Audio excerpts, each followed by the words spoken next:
I woke to the sound of machines changing rhythm. The steady beeping that had become my lullaby over the past 3 months suddenly accelerated, then stuttered into an irregular pattern that made my heart stop completely. My hand tightened around his before I could think. The platinum ring on my finger caught the dim light from the medical equipment, heavy and cold against my skin. Valentina's ring. My sister's ring. The lie I'd been wearing for 92 days straight. The digital clock on the wall read 4:23 a.m. I'd been dozing in the chair beside Lorenzo Ricci's hospital bed, my neck stiff from the awkward angle, my body exhausted from another night of keeping vigil over a man I barely knew. A man I was pretending to love. A man whose real fiancé was buried in a cemetery across town. Lorenzo's fingers twitched against mine. Just a small movement, barely perceptible, but after months of stillness it felt monumental. My breath caught in my throat as his eyelids flickered. "Nurse!" I called out, my voice cracking from disuse. "Someone get the doctor." The night shift nurse rushed in, her sensible shoes squeaking against the sterile floor. She moved with practiced efficiency, checking monitors and adjusting equipment while I sat frozen, unable to let go of his hand, even though every instinct screamed at me to run. This was the moment I'd been dreading. The moment when Lorenzo Ricci would wake up, and I'd have to look into his eyes and continue the most elaborate lie of my life. Dr. Patel entered next, followed by 2 other medical professionals whose names I'd learned but couldn't recall through my panic. They swarmed around the bed, their movements coordinated and calm in a way that made my own racing heartbeat feel even more chaotic. "Mr. Ricci, can you hear me?" Dr. Patel's voice was clear and authoritative. "If you can hear me, squeeze the hand you're holding." Lorenzo's fingers pressed against mine. The sensation traveled up my arm like electricity, equal parts relief and terror. "Good. That's very good." Dr. Patel continued his examination, shining a light into Lorenzo's eyes, asking questions that received no verbal response but small physical acknowledgments. Finger squeezes, slight head movements, the basic building blocks of consciousness returning after 3 months of darkness. I wanted to pull away, to give the medical team space to work, but Lorenzo's grip on my hand tightened whenever I tried to shift, even unconscious, even barely awake. Some part of him recognized the presence beside him and refused to let go. After what felt like hours, but was probably only 20 minutes, Dr. Patel stepped back. "He's coming out of it. The next few hours will be critical.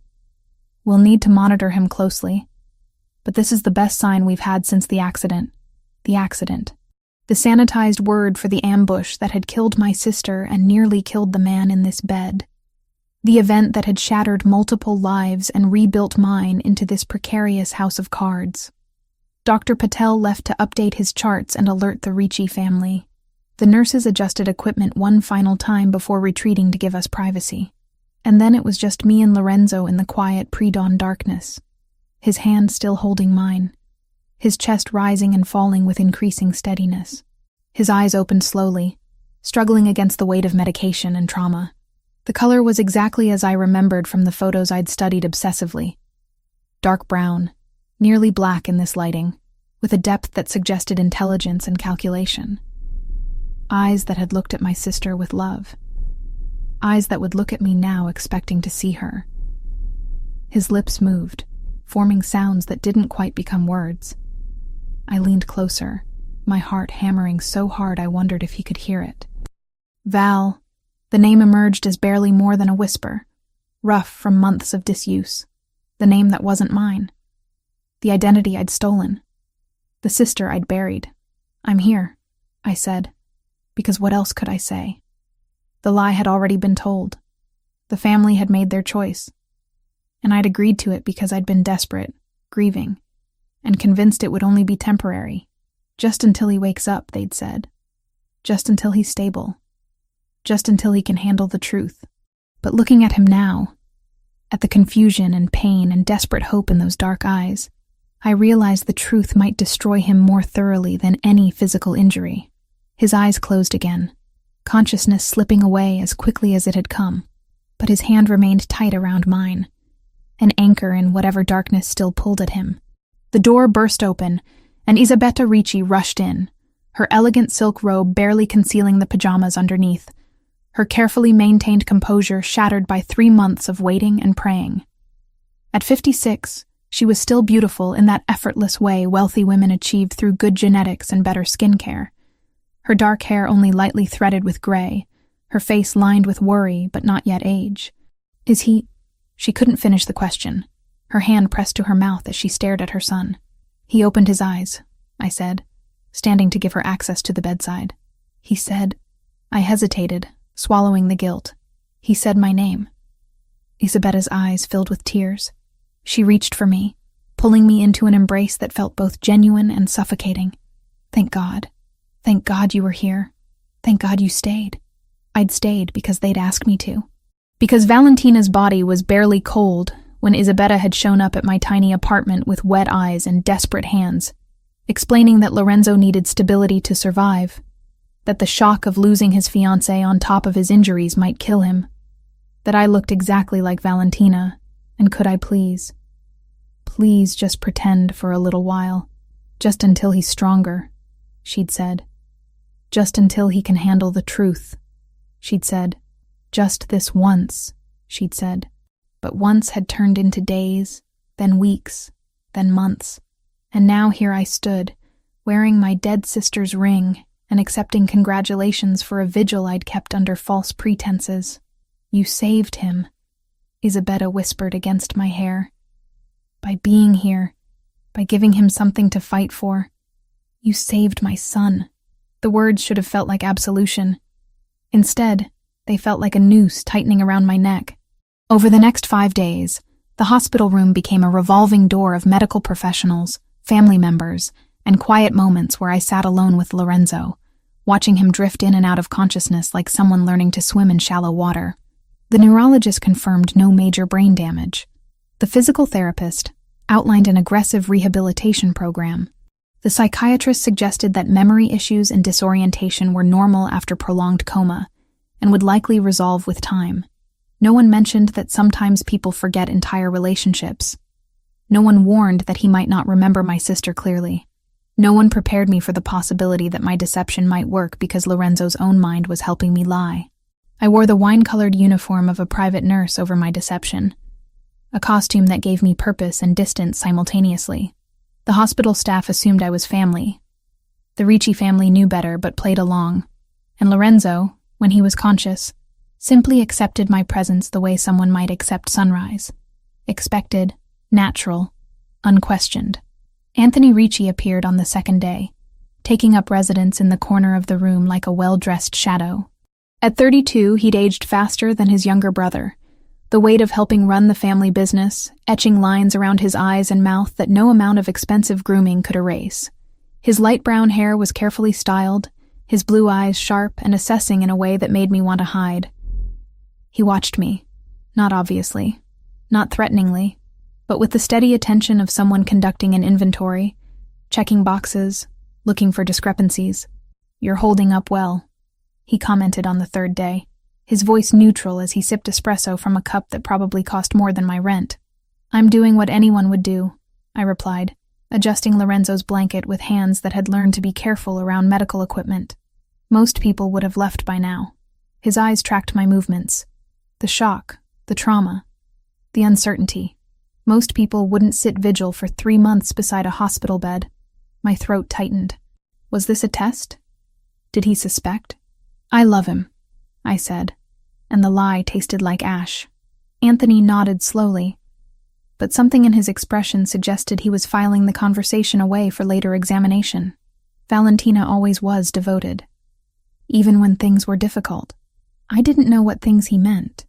I didn't know the intimate details of my sister's relationship with Lorenzo, beyond what I'd gleaned from letters and photos and careful questioning of Isabetta. Every conversation was a minefield where one wrong step could expose everything. On the 5th night, everything changed. I was alone with Lorenzo when his eyes opened with a clarity that hadn't been there before. The hazy confusion of the previous days had burned away, leaving behind focused intelligence that made my stomach clench with fear. Valentina. His voice was stronger now, rough but functional. His hand found mine on the bed rail. "You're really here." "I'm really here," I confirmed, sitting in the chair I'd worn smooth over months of waiting. He studied my face with an intensity that felt like physical touch, his dark eyes moving over features that matched his memory. I'd been grateful, in a sick way, that Valentina and I had been identical twins. Different haircuts, different personalities, but the same face down to the placement of freckles and the curve of our lips. "What happened?" he asked. I remember pieces, glass, screaming, pain, but it's all fragmented. This was the story Isabetta and I had rehearsed, the official version that explained his injuries without revealing that Valentina had died beside him. "There was an ambush," I said carefully, keeping my voice steady. "We were at dinner at our favorite restaurant downtown. The triad hit the car on the way home. You protected me. You pushed me down when the shooting started." Lorenzo's jaw tightened, muscles working beneath skin that had lost weight during his coma, but still held the structure of a strong man. "And you? Were you hurt?"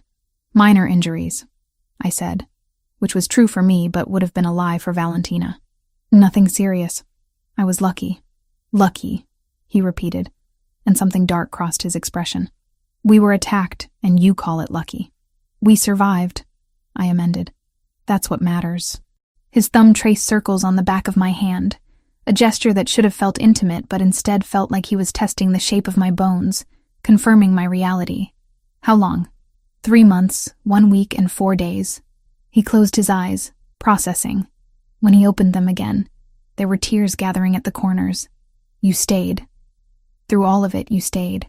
Where else would I be? Most people," he swallowed hard, "most people would have given up, would have assumed I wasn't coming back." My chest ached with guilt so profound it felt like drowning. This man was thanking me for a devotion that belonged to someone else, crediting me with a love I'd never earned. "You're worth waiting for," I said. And at least that part felt honest. Anyone who'd endured what he'd endured deserved someone's faith. We sat in silence for several minutes, his hand holding mine, both of us processing this new reality. Lorenzo was awake. The temporary deception I'd agreed to was about to become an active daily performance, and I had no idea how long I could maintain it before the weight of the lie crushed us both. "I need to tell the family," I said finally. "Your mother has been waiting to hear your voice." "Wait," his grip tightened. "Just give me a minute more. With you, before everyone else comes and it becomes chaos." So I stayed.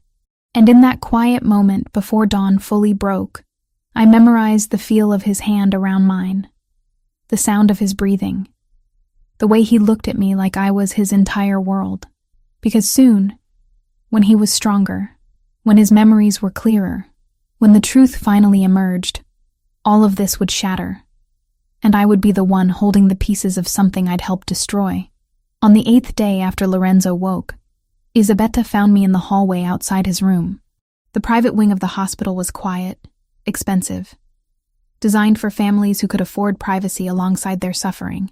She touched my shoulder gently, her fingers cold even through my uniform. "You're doing the right thing," she said quietly.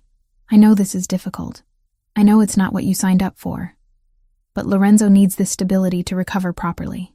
I looked at her, this elegant woman who'd orchestrated an elaborate deception to protect her son, and wondered if she understood the cost.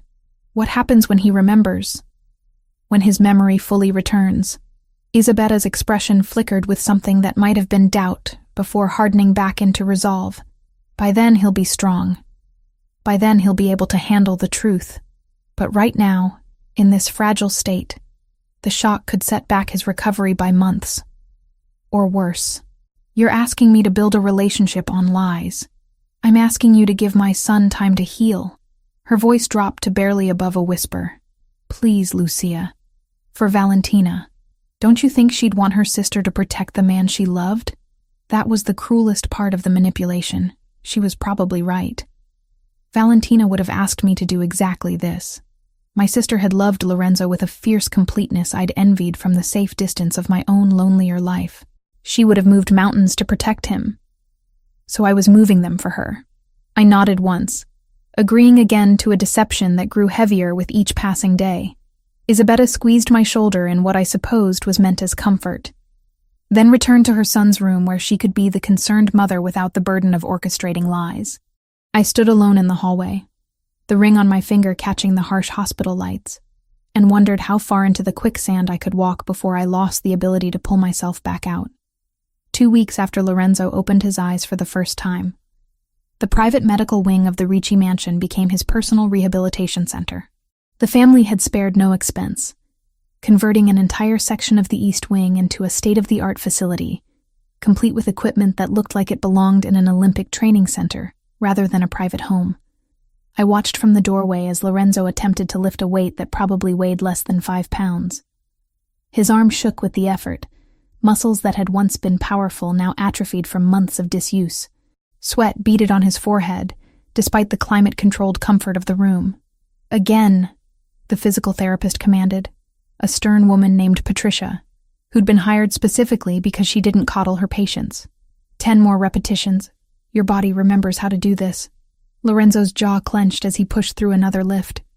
I could see the frustration etched into every line of his face, the rage at his own weakness barely contained beneath a veneer of compliance. This was a man accustomed to control, to power, to bodies that obeyed his commands. Being trapped in flesh that betrayed him at every turn was perhaps worse than the coma itself. When Patricia finally called for a break, Lorenzo's eyes found mine across the room. There was something raw in his gaze, a vulnerability he probably hated anyone witnessing. "You don't have to watch this," he said, his voice rough. "It's not exactly inspiring." "I don't mind," I replied, moving closer. The wine-colored nurse uniform I'd continued wearing gave me an excuse to be present, a professional reason to hover. "You're doing better than you think. I can barely lift a child's toy without shaking. 3 weeks ago you couldn't open your eyes. Progress isn't always dramatic." He studied me for a long moment, and I fought the urge to look away. Valentina wouldn't have looked away. Valentina had been confident, unflinching, the kind of woman who met intensity with her own fire. I was learning to mirror that strength even when my instincts screamed to retreat. "Stay," he said finally. "If you're going to be here, make yourself useful." So I did. Patricia showed me how to support his arm during certain exercises, how to count repetitions, how to adjust his posture when it started to falter. The work was intimate in ways that made me hyper-aware of every point of contact between us. My hands on his shoulder, his breath against my neck when I leaned close to check his form, the heat of his body despite the cool air. We were building something, but it wasn't love. It was a careful architecture of trust constructed on unstable ground, and I knew with sick certainty that when the foundation eventually gave way, the collapse would bury us both. The days settled into a rhythm that felt both comfortable and dangerous. Mornings began with breakfast in the formal dining room, the Ricci family gathering around a table that could have seated 20, but felt intimate with just the 5 of us. Lorenzo, Isabetta, Anthony, myself, and occasionally Lorenzo's Uncle Vincent, who handled the family's legitimate business interests. I'd memorized details about Valentina's life with obsessive thoroughness, but breakfast conversations still terrified me. Inside jokes I didn't understand. References to events I hadn't attended. The constant fear that someone would mention something specific and expect me to remember details I'd never known. "Do you remember the last time we were all together like this?" Isabetta asked one morning, passing a basket of fresh pastries. "Before the accident, at Anthony's birthday dinner?" My mind went blank. I had no idea what had happened at Anthony's birthday dinner. I didn't know if Valentina had given a speech or gotten drunk or argued with someone. The gap in my knowledge yawned like a chasm. "Feels like a lifetime ago," I said carefully, hoping the vague response would suffice. Lorenzo reached for my hand under the table, squeezing gently. "We're making new memories now. That's what matters." The relief that flooded through me felt like betrayal. He was protecting me from scrutiny without realizing I needed protection. His kindness made the deception worse. Anthony watched the exchange with unreadable eyes. He'd been doing that more frequently, observing interactions with the focus of someone solving a puzzle. I couldn't tell if he suspected something, or if this was simply his nature.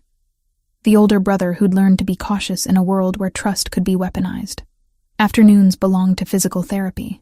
Patricia came for the formal sessions, but Lorenzo pushed himself beyond the scheduled hours, determined to reclaim his strength through sheer force of will.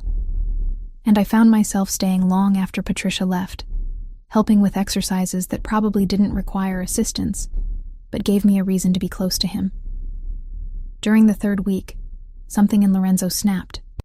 He'd been attempting to do push-ups, a modified version that Patricia had demonstrated, but his arms gave out halfway through the third repetition. He crashed to the mat with a grunt of frustration that rapidly escalated into rage. Before I could react, he was on his feet and punching the wall with his right hand, the impact echoing through the room like a gunshot. Once, twice, 3 times, each blow powered by fury at his own limitations. "Lorenzo, stop!"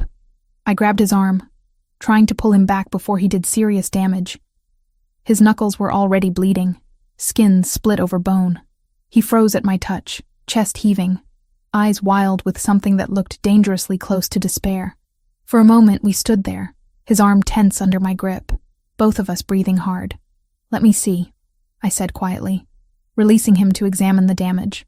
His hand trembled as I turned it palm up, blood welling from multiple splits across his knuckles.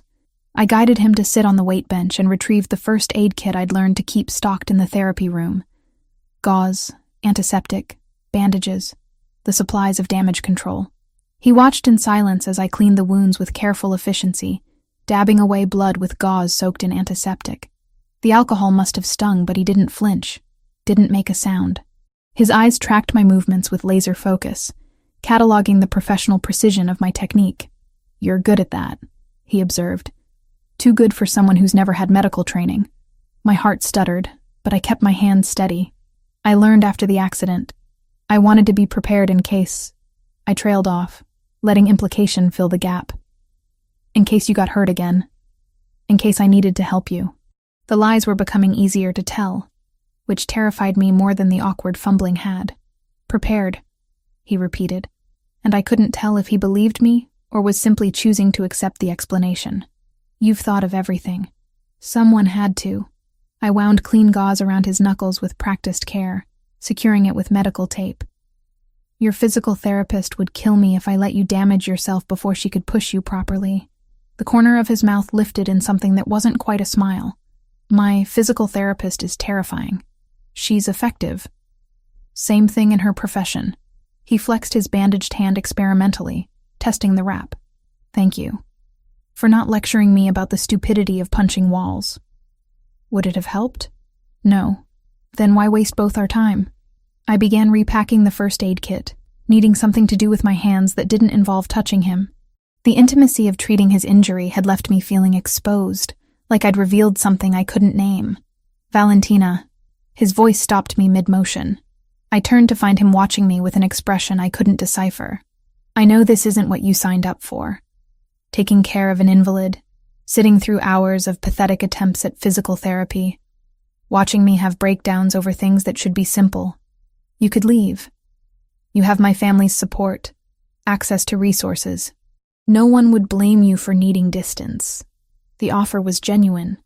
I could hear it in his voice, see it in the careful way he held himself, as if bracing for rejection. And the cruelest part was that Lucia could have left, could have walked away from this elaborate deception and rebuilt her own quiet life. But Valentina, the woman he thought I was, would never abandon him. "I'm not going anywhere," I said, and meant it even though the promise bound me more tightly to the lie. "You think this is the hardest thing I've ever done? Lorenzo, I watched machines breathe for you for 3 months. This is nothing." Something in his expression cracked, vulnerability bleeding through the careful control.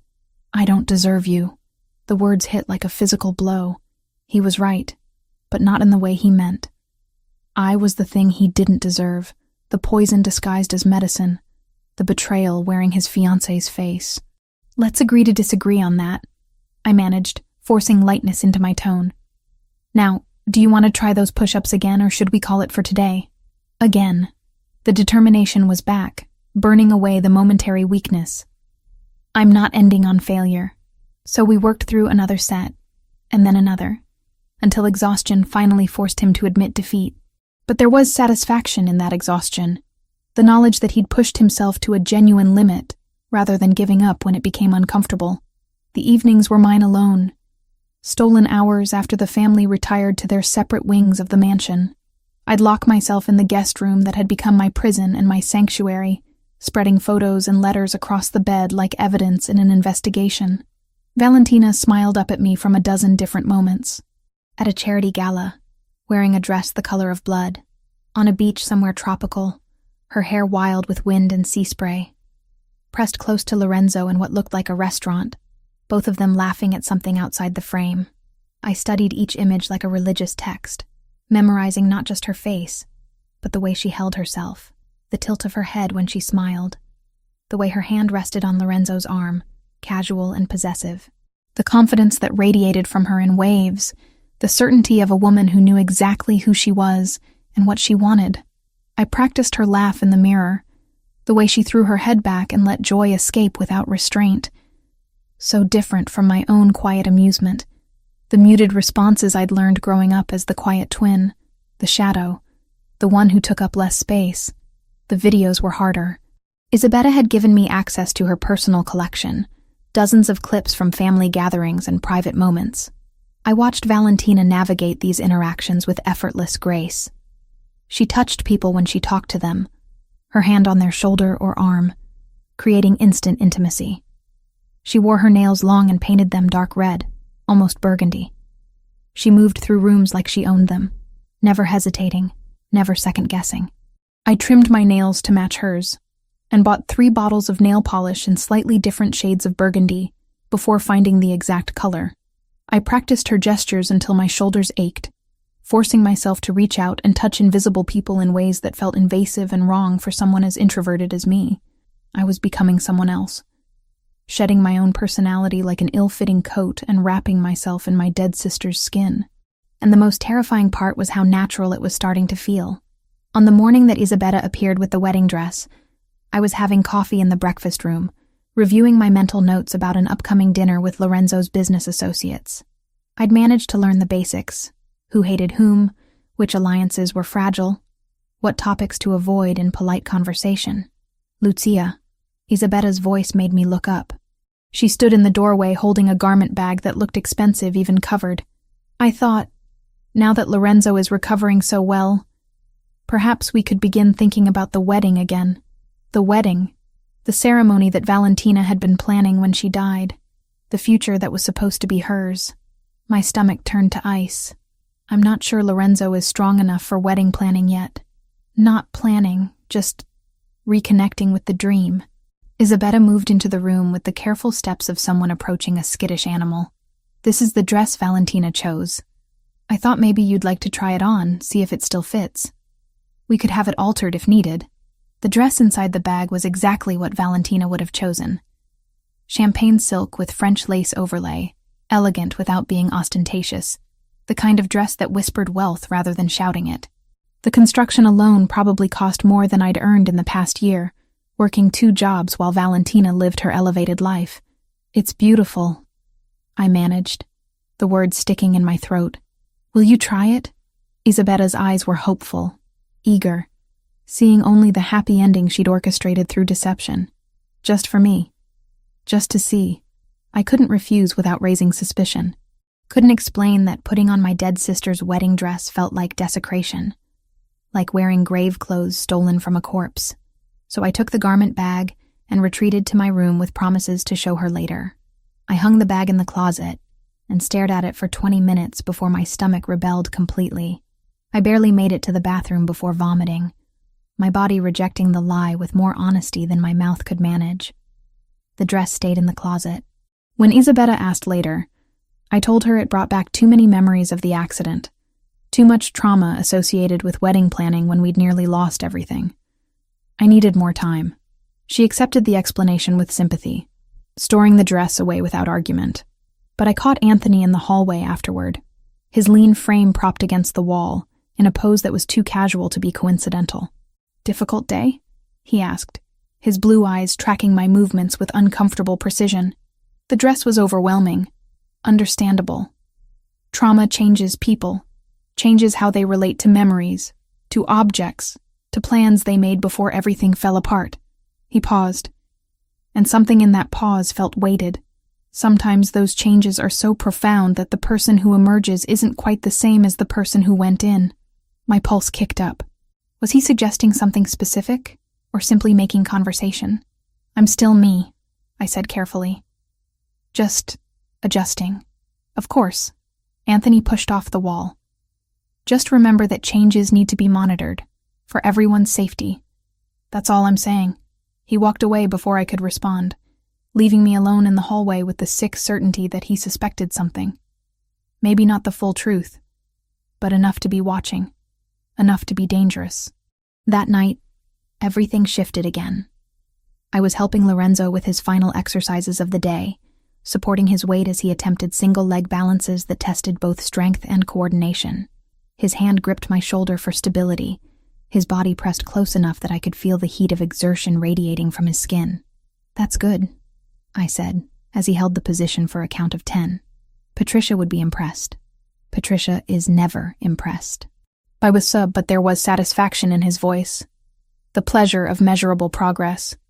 When he finally lowered his foot back to the ground, he didn't immediately release his grip on my shoulder. We stood there in the quiet therapy room, closer than necessary, his breathing still elevated from the exercise. Lucia. He rarely used my first name, usually opting for pet names or nothing at all. Hearing it now felt significant. "Can I ask you something?" "Of course." "Do I seem different to you?" "Since waking up?" The question caught me off guard. "Different how?" "I don't know. That's why I'm asking."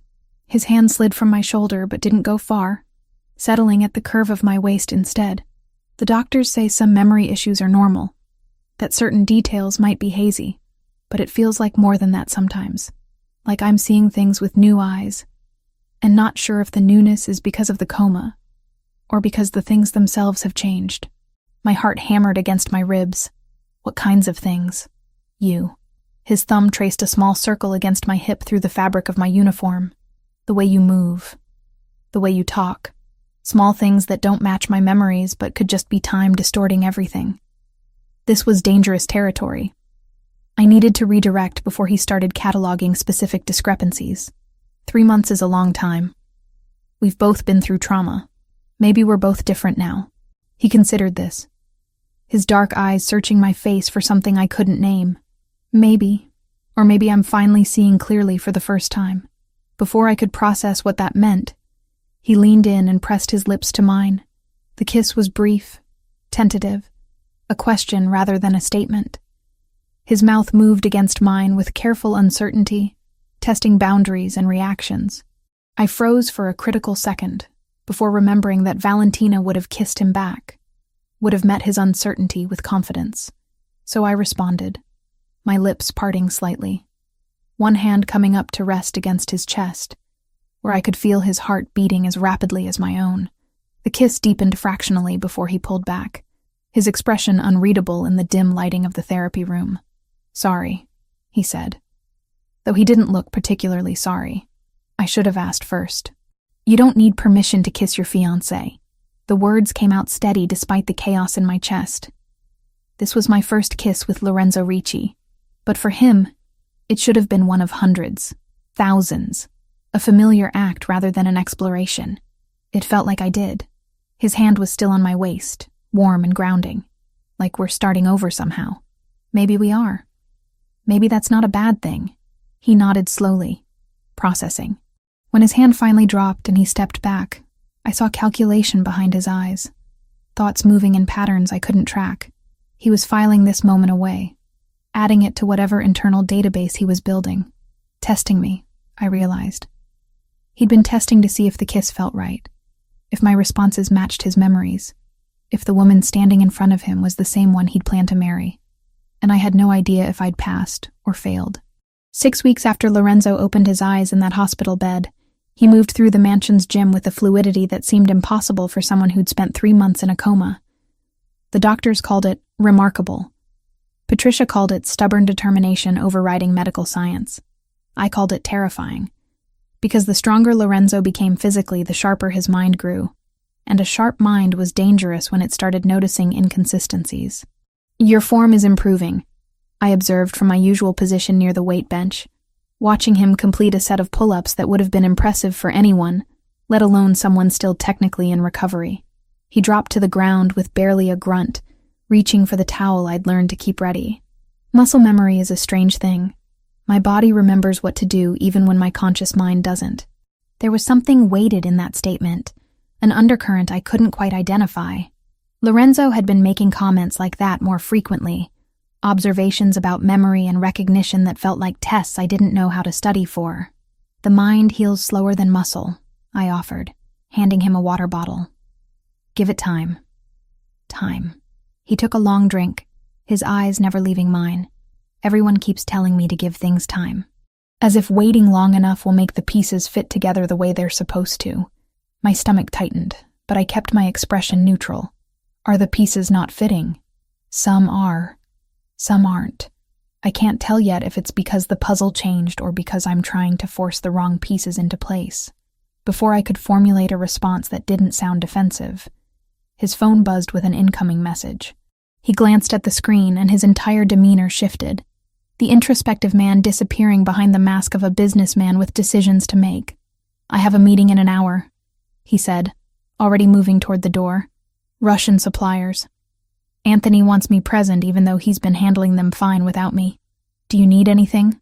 The question came automatically. Part of the role I'd been playing for so long it was becoming reflex. Just be there. He paused in the doorway. I like having you in the room during business discussions. You notice things. The comment should have pleased me. Instead, it sent ice through my veins. Noticing things was exactly what I couldn't afford for him to do. The meeting took place in Lorenzo's study, a wood-paneled room that smelled of leather and old money. Anthony was already there when I arrived, along with two men I recognized from previous gatherings. Vincent Ricci, Lorenzo's uncle who handled legitimate business operations, and a man whose name I'd learned was Joseph Bellini, some kind of financial advisor. The Russians arrived exactly on time, 3 men in dark suits who carried themselves with the careful posture of people accustomed to violence. Their leader, a broad-shouldered man with graying temples, introduced himself as Dmitry Volkov. I took my usual seat in the corner, the position Isabetta had told me Valentina always occupied during business meetings. Close enough to observe, far enough to appear decorative rather than participatory. The men settled around Lorenzo's desk, and the negotiation began. They spoke in English, mostly, their accents ranging from heavy to barely noticeable. The discussion centered on shipping routes and percentage splits, the kind of details that should have been boring but carried undertones of threat in every number proposed. Dmitry's second, a younger man with cold blue eyes, made a comment to his colleague in rapid Russian. Something about adjusting the percentages when the boss wasn't looking, skimming off the top. The kind of side conversation meant to be private, assumed to be safe because who in an Italian crime family would speak Russian? That would be unwise, I said, before I could stop myself, the words emerging in flawless Russian. Mr. Ricci has excellent accountants. The room went absolutely silent. Every head turned toward me. Dmitry's expression cycled through surprise, calculation, and something that might have been respect. His colleague looked like he'd swallowed glass, and Lorenzo's face was utterly unreadable, his dark eyes fixed on me with laser focus.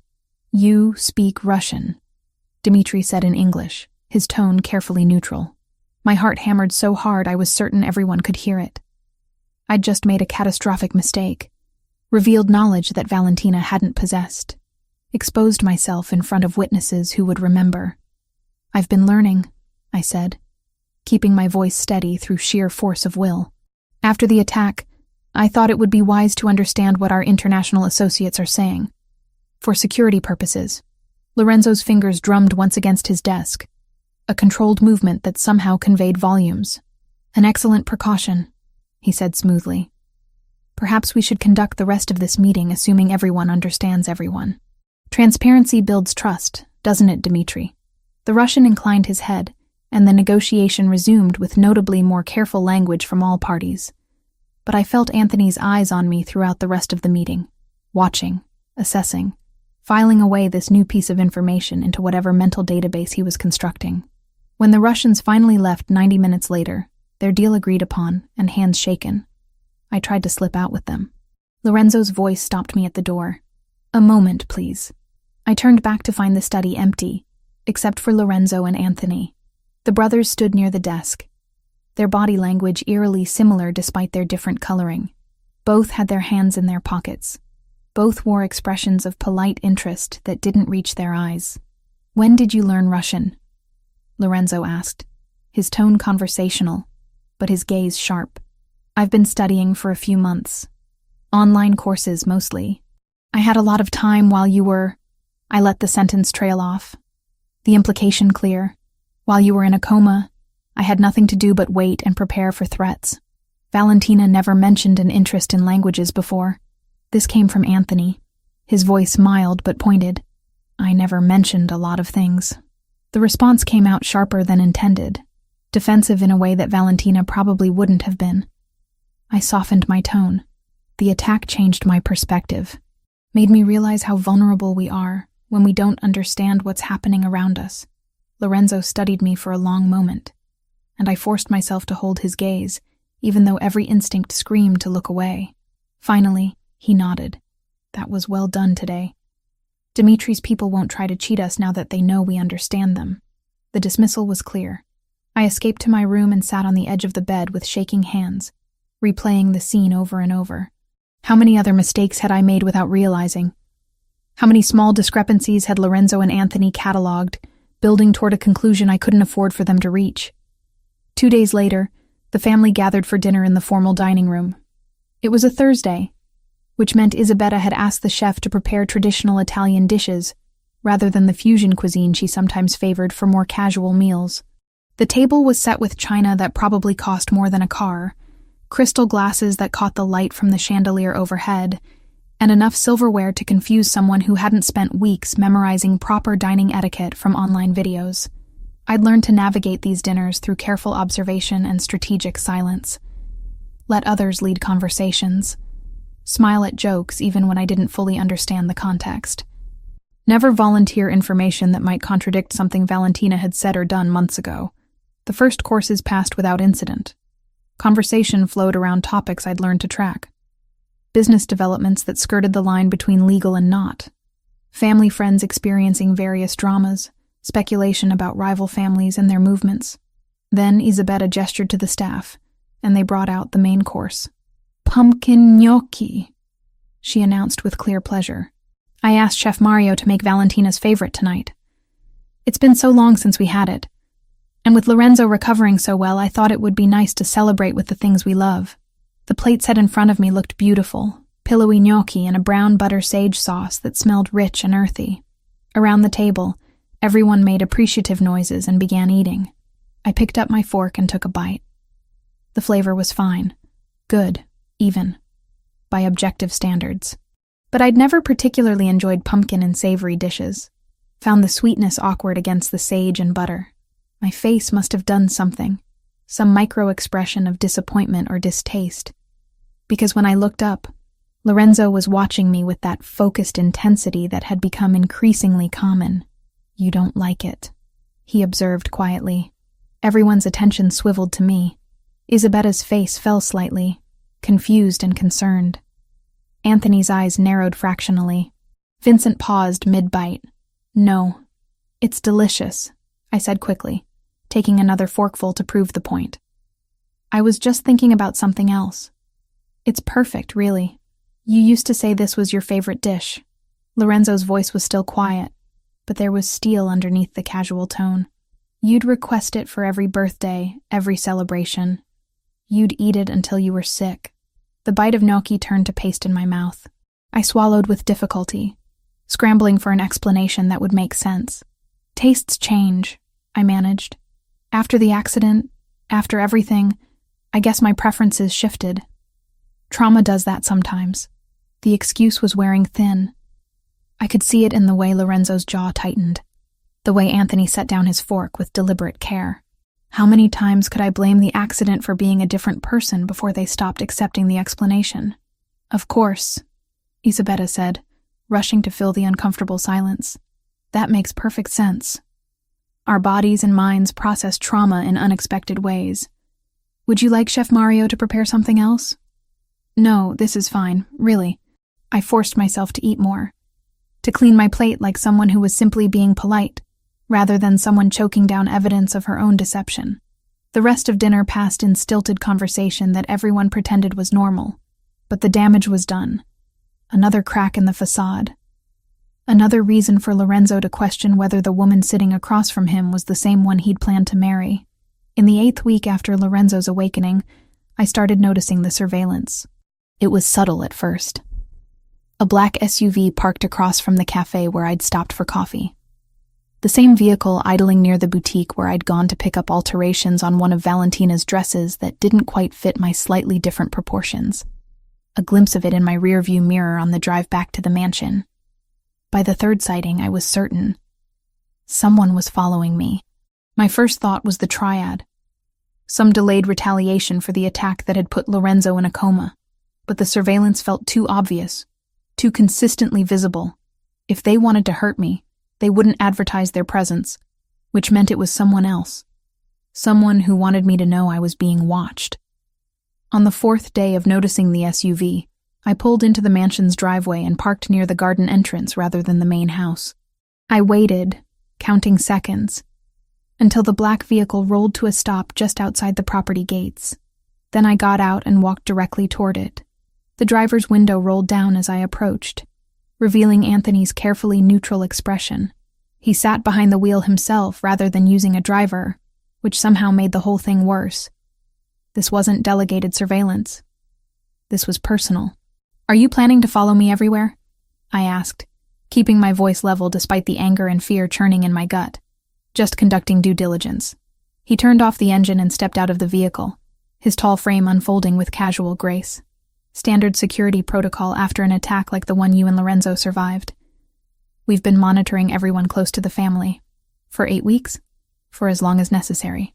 He leaned against the SUV, the picture of relaxation except for his eyes, which missed nothing. You'd be surprised what people reveal when they think they're alone. The threat was barely veiled. "What exactly are you looking for?" Anthony smiled, but it was the kind of smile that made my blood run cold. Inconsistencies, gaps, anything that doesn't quite fit the pattern we expect. "And have you found any?" The question was a risk, but I needed to know how much he'd discovered. "Let's not play games, Lucia." The use of my real name hit like a physical blow. "I know. I've known since the 2nd week Lorenzo woke up. I hired an investigator the day after he regained consciousness, standard procedure for protecting the family from potential threats or infiltration. It took him 72 hours to confirm what I'd already suspected. My legs threatened to give out. I locked my knees, refusing to show weakness even as my entire world tilted. What did he confirm? That Valentina Moretti died in the accident. That her twin sister, Lucia Moretti, was convinced by my mother to assume her identity.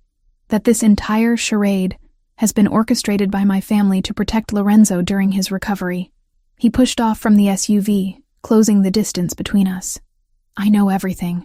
"Then why haven't you told him?" My voice came out steadier than I felt. "Because my brother just came back from the dead." Anthony's expression hardened. "Because piling the death of his fiancée on top of 3 months in a coma might actually break him in ways physical therapy can't fix.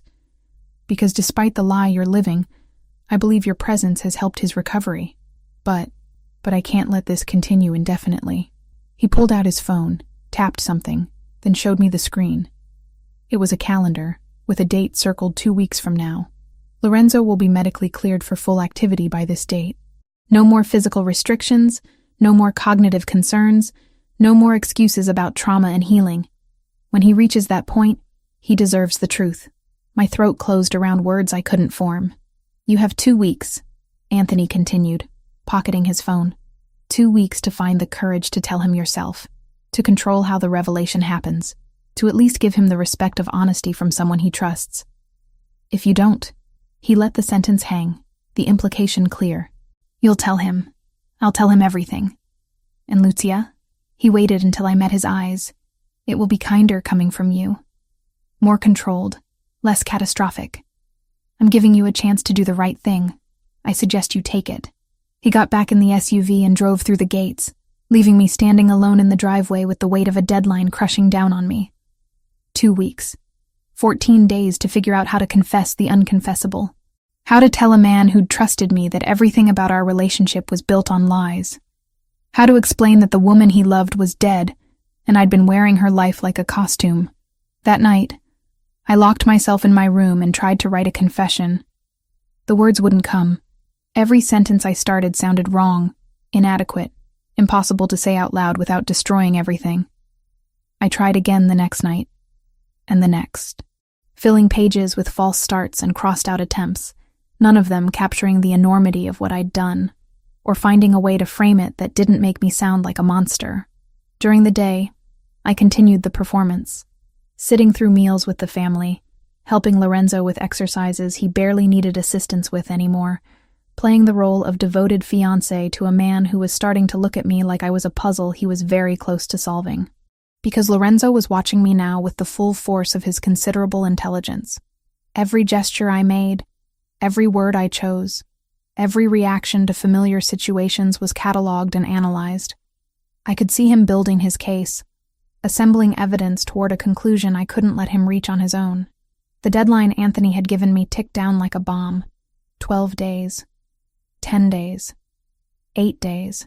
And still, I hadn't found the words that would end this without destroying him.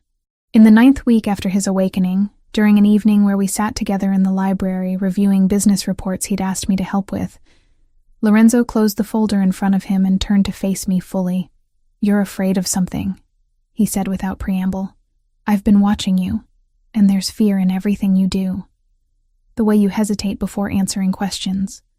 The way you study me when you think I'm not looking. Like you're waiting for something terrible to happen." My heart stopped. The attack left scars. Invisible ones, but they're there. This isn't trauma from the attack. This is something else. He reached out and took my hand, his grip gentle but inescapable. "Talk to me. Whatever it is, we can handle it together. But I can't help if you won't let me in." The irony was devastating. He was offering support for the very deception I was perpetrating against him, promising to help me through a crisis that he was the center of. "It's complicated," I whispered, because that at least was true. "Then uncomplicate it. We have time." But we didn't. The clock was running out, and when it hit 0, everything I'd built with lies would come crashing down around both of us. 10 weeks after Lorenzo opened his eyes in that hospital bed, Anthony found me in the garden at dusk. The air smelled of jasmine and the expensive fertilizer the groundskeepers used on the roses. I'd been sitting on a stone bench for over an hour, trying to gather courage I didn't possess. "He knows," Anthony said without preamble, settling beside me with the controlled movements of someone delivering bad news. "I told him 3 days ago." My entire body went cold. "What?" "Lorenzo came to me with plans to take you to the apartment tomorrow. The one he shared with Valentina. He was setting up an elaborate test, something designed to catch you in undeniable proof of the deception." Anthony's blue eyes held no sympathy, only pragmatic assessment. I couldn't let him find out that way. Not in a moment designed for maximum pain. So I told him first. "You said I had 2 weeks. The accusation came out broken, strangled. I said you had until he was medically cleared. But when I saw what he was planning, I made a judgment call." He stood, brushing invisible dust from his trousers. "He's still taking you to the apartment tomorrow. He wants to hear it from you. Wants to see if you'll keep lying even when he's giving you the chance to confess. Consider it a final mercy." He walked away, leaving me alone with the jasmine and the certainty that tomorrow would destroy everything. I didn't sleep that night, couldn't eat breakfast the next morning. My hands shook so badly I had to clasp them together to hide the trembling when Lorenzo appeared in the doorway of my room at 10 o'clock. "Ready?" he asked, his voice perfectly neutral. His dark eyes revealed nothing. No anger or pain or accusation, just carefully controlled emptiness. "Lorenzo, I need to tell you something before we go." "Tell me there." He turned without waiting for my response, assuming I would follow. And I did. Because what choice did I have? The confession would happen regardless. Better to control the location than let it spill out in the mansion's hallways where anyone might overhear. The drive into Manhattan took 40 minutes through morning traffic. Lorenzo drove himself, something he'd only recently been cleared to do, handling the expensive car with the same controlled precision he applied to everything. We didn't speak. The silence stretched between us like a living thing, heavy with everything unsaid. The apartment building was exactly what I had expected. Luxury high-rise in a neighborhood where the monthly maintenance fees probably exceeded my annual income from before all this started. The doorman greeted Lorenzo by name, with the kind of deference reserved for residents who tipped well and commanded respect. The elevator ride to the 15th floor felt eternal. I watched the numbers climb, each floor bringing us closer to the moment when everything would shatter. Lorenzo stood beside me with his hands in his pockets, close enough that I could smell his cologne, the same scent I'd grown accustomed to over months of proximity. Cedar and something darker, more complex. A smell I'd probably always associate with this particular kind of dread. The apartment door swung open on silence. Floor-to-ceiling windows dominated the far wall, offering views of the city that would be stunning if I had any capacity to appreciate them. The space was modern, clean-lined, decorated with the kind of taste that came from either professional designers or people raised with money. Cream-colored furniture, dark wood accents, art on the walls that probably cost more than my education. I'd never been here. Valentina had kept this place separate from her visits home, a symbol of her elevated life that she didn't share with her struggling twin sister. Looking at it now felt like trespassing in a museum dedicated to someone else's existence. "Do you remember the last time we were here together?" Lorenzo asked, closing the door behind us. His tone remained conversational, almost casual. "Before the accident, every muscle in my body tensed. It feels like a lifetime ago. Does it?" Not a question, just acknowledgement. He moved deeper into the space with the confidence of someone who knew every inch of it. "Show me where we kept the wine glasses. The good ones. The crystal we only used for special occasions." My mind went blank. I had no idea. Kitchen seemed logical, but which cabinet? Upper or lower? Left side or right?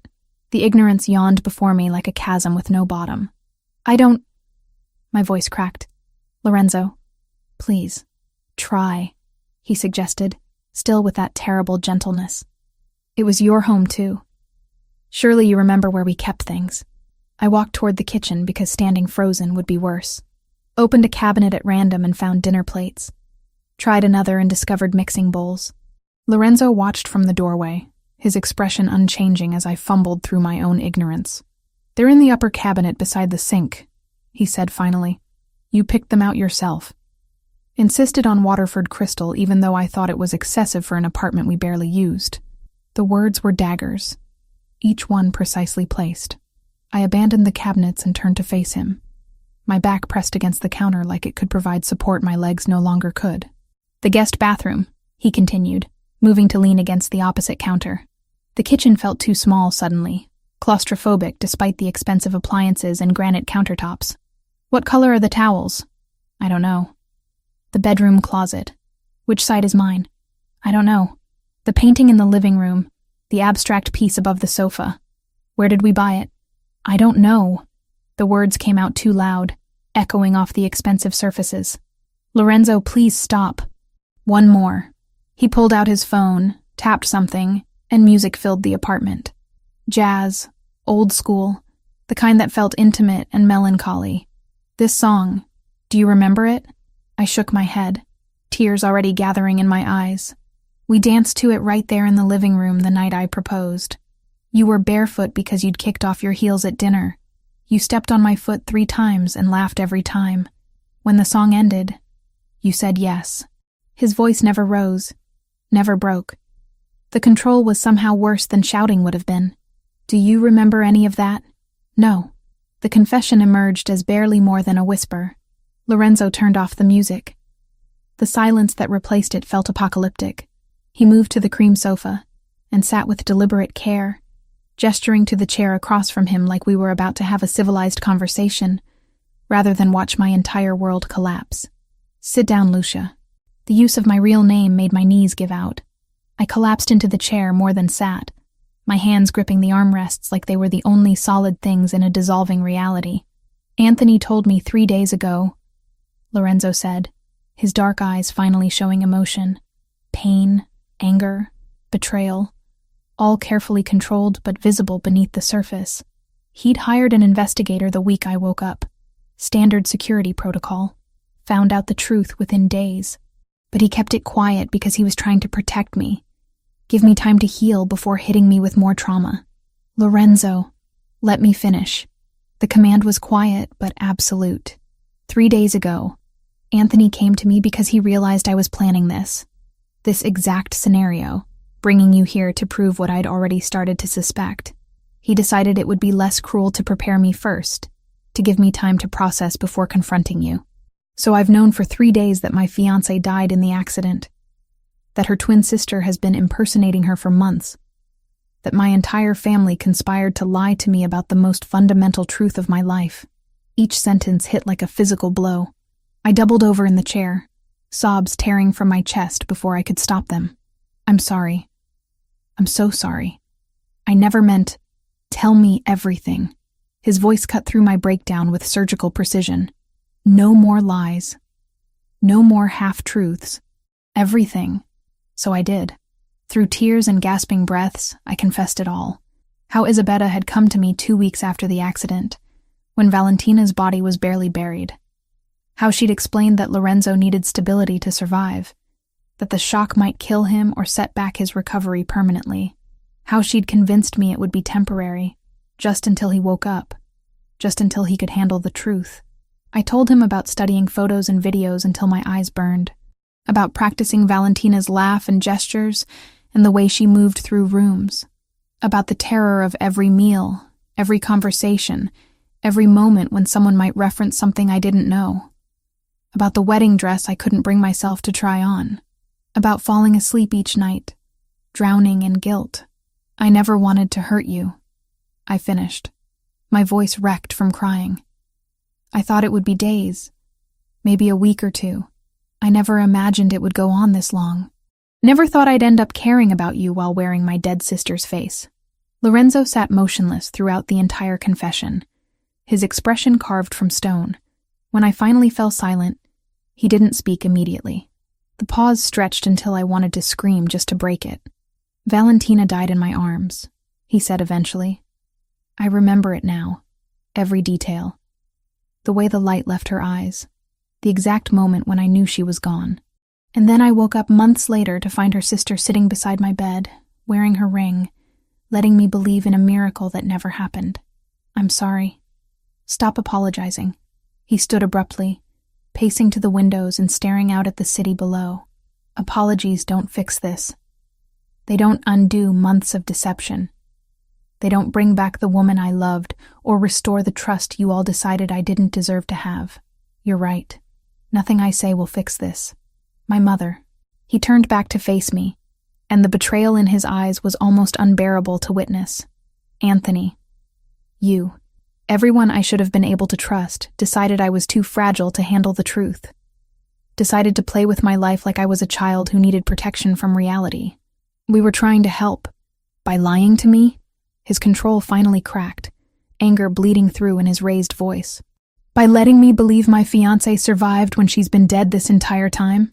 By making me fall for a ghost wearing stolen skin? The accusation hung between us. I'd known this moment would come eventually, but experiencing it was worse than any nightmare I'd imagined. Because he was right. Everything he said was completely, devastatingly right. Get out. The words were quiet again. Bled of emotion, exhausted rather than angry. Go back to the mansion, pack your things, and get out of my life. I don't want your apologies. I don't want your explanations. I just want you gone. I stood on shaking legs. Lorenzo. Now. He turned back to the window, dismissing me without another glance.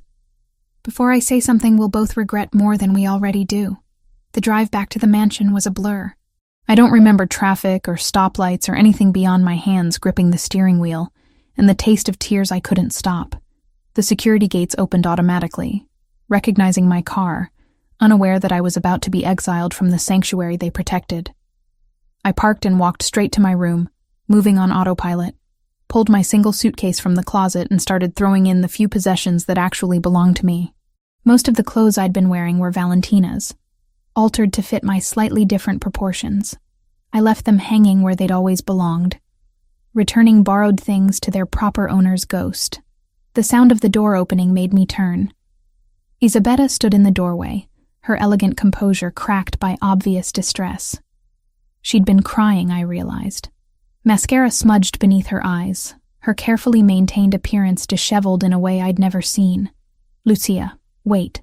She moved into the room, hands reaching toward me in supplication. "Please, let me explain." "There's nothing to explain." I continued packing, needing the mechanical activity to keep from collapsing completely. "You asked me to lie to your son." I agreed. "Now he knows and hates both of us. That's the entire story." I was trying to protect him. Her voice broke on the words. "He just survived a coma. The doctors said emotional trauma could set back his recovery, might even be fatal given his weakened state. I made a choice based on what I thought would keep him alive. You made a choice that destroyed his trust in everyone around him." I zipped the suitcase with more force than necessary. "That's not protection. That's manipulation disguised as love." "I know." The admission came out as a sob. Isabella sank onto the edge of the bed, her shoulders shaking.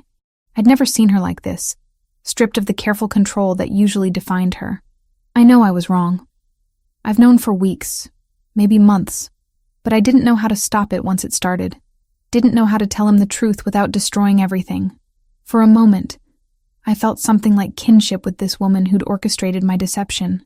We'd both been caught in a trap of our own making, both too cowardly to choose honesty when it might have mattered. "He'll forgive you eventually," I said, picking up my suitcase. "You're his mother.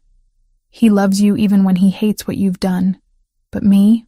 I moved toward the door, forcing her to step aside. "I'm just the woman who impersonated his dead fiancé. He'll never forgive that." "Where will you go?" "My old apartment, if it's still available. If not, somewhere else. Anywhere that isn't here." Isabella reached out one last time, her hand catching my arm. "I'm sorry. For all of it. For asking you to do this. For not stopping it sooner. For ruining your life along with my son's." I looked at her tear-stained face and felt empty of everything except exhaustion. "I know you are. That doesn't change anything." I pulled away and walked out, leaving her crying in the room that had been my prison and my haven for nearly 3 months. Down the hallway where I'd learned to walk like my sister, past the dining room where I'd pretended to love pumpkin gnocchi, through the foyer where I'd first entered as a desperate, grieving woman and became something else entirely. Anthony was waiting by the front door. Of course he was. He'd probably been tracking this entire disaster from a distance, watching the consequences of his own choices unfold. "You did the right thing," he said as I approached. "Not taking any of her things. Starting clean. I didn't do the right thing for 3 months." I set down my suitcase to open the door myself. "Don't pretend one moment of integrity erases everything that came before. Lorenzo will heal. He's stronger than you think." "I hope you're right." And I did, despite everything. Despite the anger and hurt and betrayal. I genuinely hoped Lorenzo would recover from this new trauma, that he'd find someone real to love, someone who wouldn't wear lies like jewelry. Take care of him. That was always the plan. I left without looking back, loading my pathetic single suitcase into the car and driving away from the mansion's gates. Away from Lorenzo's recovery rooms and Isabella's tears and Anthony's careful surveillance. Away from the life I'd borrowed and the ghost I'd been channeling. My old apartment building looked smaller than I remembered. Shabbier, the paint peeling near the entrance, and the hallway smelling like someone had burned dinner 3 days ago and never opened a window. But the super still had my key because I'd never officially moved out. Just quietly stopped coming home while I played dress-up in a world that was never mine. The apartment was exactly as I'd left it. Dust covered every surface. The plants I'd been growing on the windowsill were long dead. Mail had piled up behind the door where the super had been shoving it through the slot. Bills and advertisements and catalogs addressed to Lucia Moretti, proof that this person still existed even when I'd been pretending to be someone else. I dropped my suitcase just inside the door and collapsed onto the old sofa that had been here when I moved in. Too heavy for the previous tenant to bother removing. And then I cried. Not the pretty, delicate tears from movies. ugly, gasping sobs that tore from my chest and left me shaking. I cried for Valentina, dead for months while I paraded around in her identity. Cried for Lorenzo, who'd woken from a coma to a carefully constructed lie. Cried for myself, for the person I'd been before agreeing to this deception, and would never be again. 3 days passed in a haze. I didn't eat, barely drank water, just moved between the sofa and the bed, sleeping in fragments and waking to the crushing weight of what I'd done. My phone buzzed constantly with messages I didn't read, calls I didn't answer. Probably Isabetta, possibly Anthony. Not Lorenzo. Never Lorenzo. On the 4th morning, I finally forced myself upright. Showered for the first time since leaving the mansion. Made coffee that tasted like ash but at least contained caffeine. Looked at my reflection and saw a stranger. Not Valentina anymore, but not quite Lucia either. Someone caught between identities, belonging nowhere. I'd destroyed my own life along with Lorenzo's. That was the truth I had to live with now. The cost of playing guardian to someone who never asked for my protection. Of accepting Isabetta's desperate bargain. Of being too weak to confess before Anthony forced the issue. There was no going back. No way to undo the months of deception or restore the trust I'd helped destroy. I could only move forward into whatever future existed beyond this wreckage, carrying the weight of what I'd done like a scar that would never fully heal. Outside my window, the city continued its indifferent rhythm. People going to work, living their lives, completely unaware that mine had just ended in every way that mattered. And I sat alone in my tiny apartment wearing yesterday's clothes, too exhausted even for tears, wondering how anyone recovered from destroying themselves so thoroughly in the name of protecting someone else. By the end of the first week back in my apartment, I'd managed to establish a minimal routine. Wake up, stare at the ceiling, force down coffee, ignore my phone. The messages had slowed from a flood to a trickle, mostly Isabetta's increasingly desperate attempts to check if I was alive. I deleted them without reading past the first few words. The apartment felt smaller each day, the walls closing in like a trap I'd walked into voluntarily. I kept the curtains drawn, unable to face the city outside, or the memories of driving through it in Lorenzo's expensive car, wearing Valentina's clothes, pretending to be someone I'd never been. At 2:47 p.m. on the 4th day, my phone rang with an unknown number. I almost didn't answer. Unknown numbers had become synonymous with complications I couldn't handle, but something made me swipe to accept, some instinct that standing still was becoming more dangerous than movement. Hello? Is this someone from the Moretti family? The voice was male, accented with Mandarin inflections that turned certain syllables sharp and clipped. My entire body went cold. Who is this? A low chuckle came through the line, humorous in a way that made my skin crawl. That's not important. What matters is that we've been watching the Ricci mansion very carefully for weeks now. An informant inside their organization reported something interesting. The woman everyone thought was Valentina Moretti left the estate alone, looking upset, carrying a single suitcase. That suggested either a departure or an opportunity. I stood up without conscious decision, moving to the window. My hands shook as I pulled the curtain back just enough to see the street below.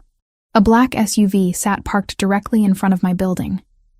Even from 3 floors up, I could see 2 men in dark suits standing beside it, looking up at my exact window.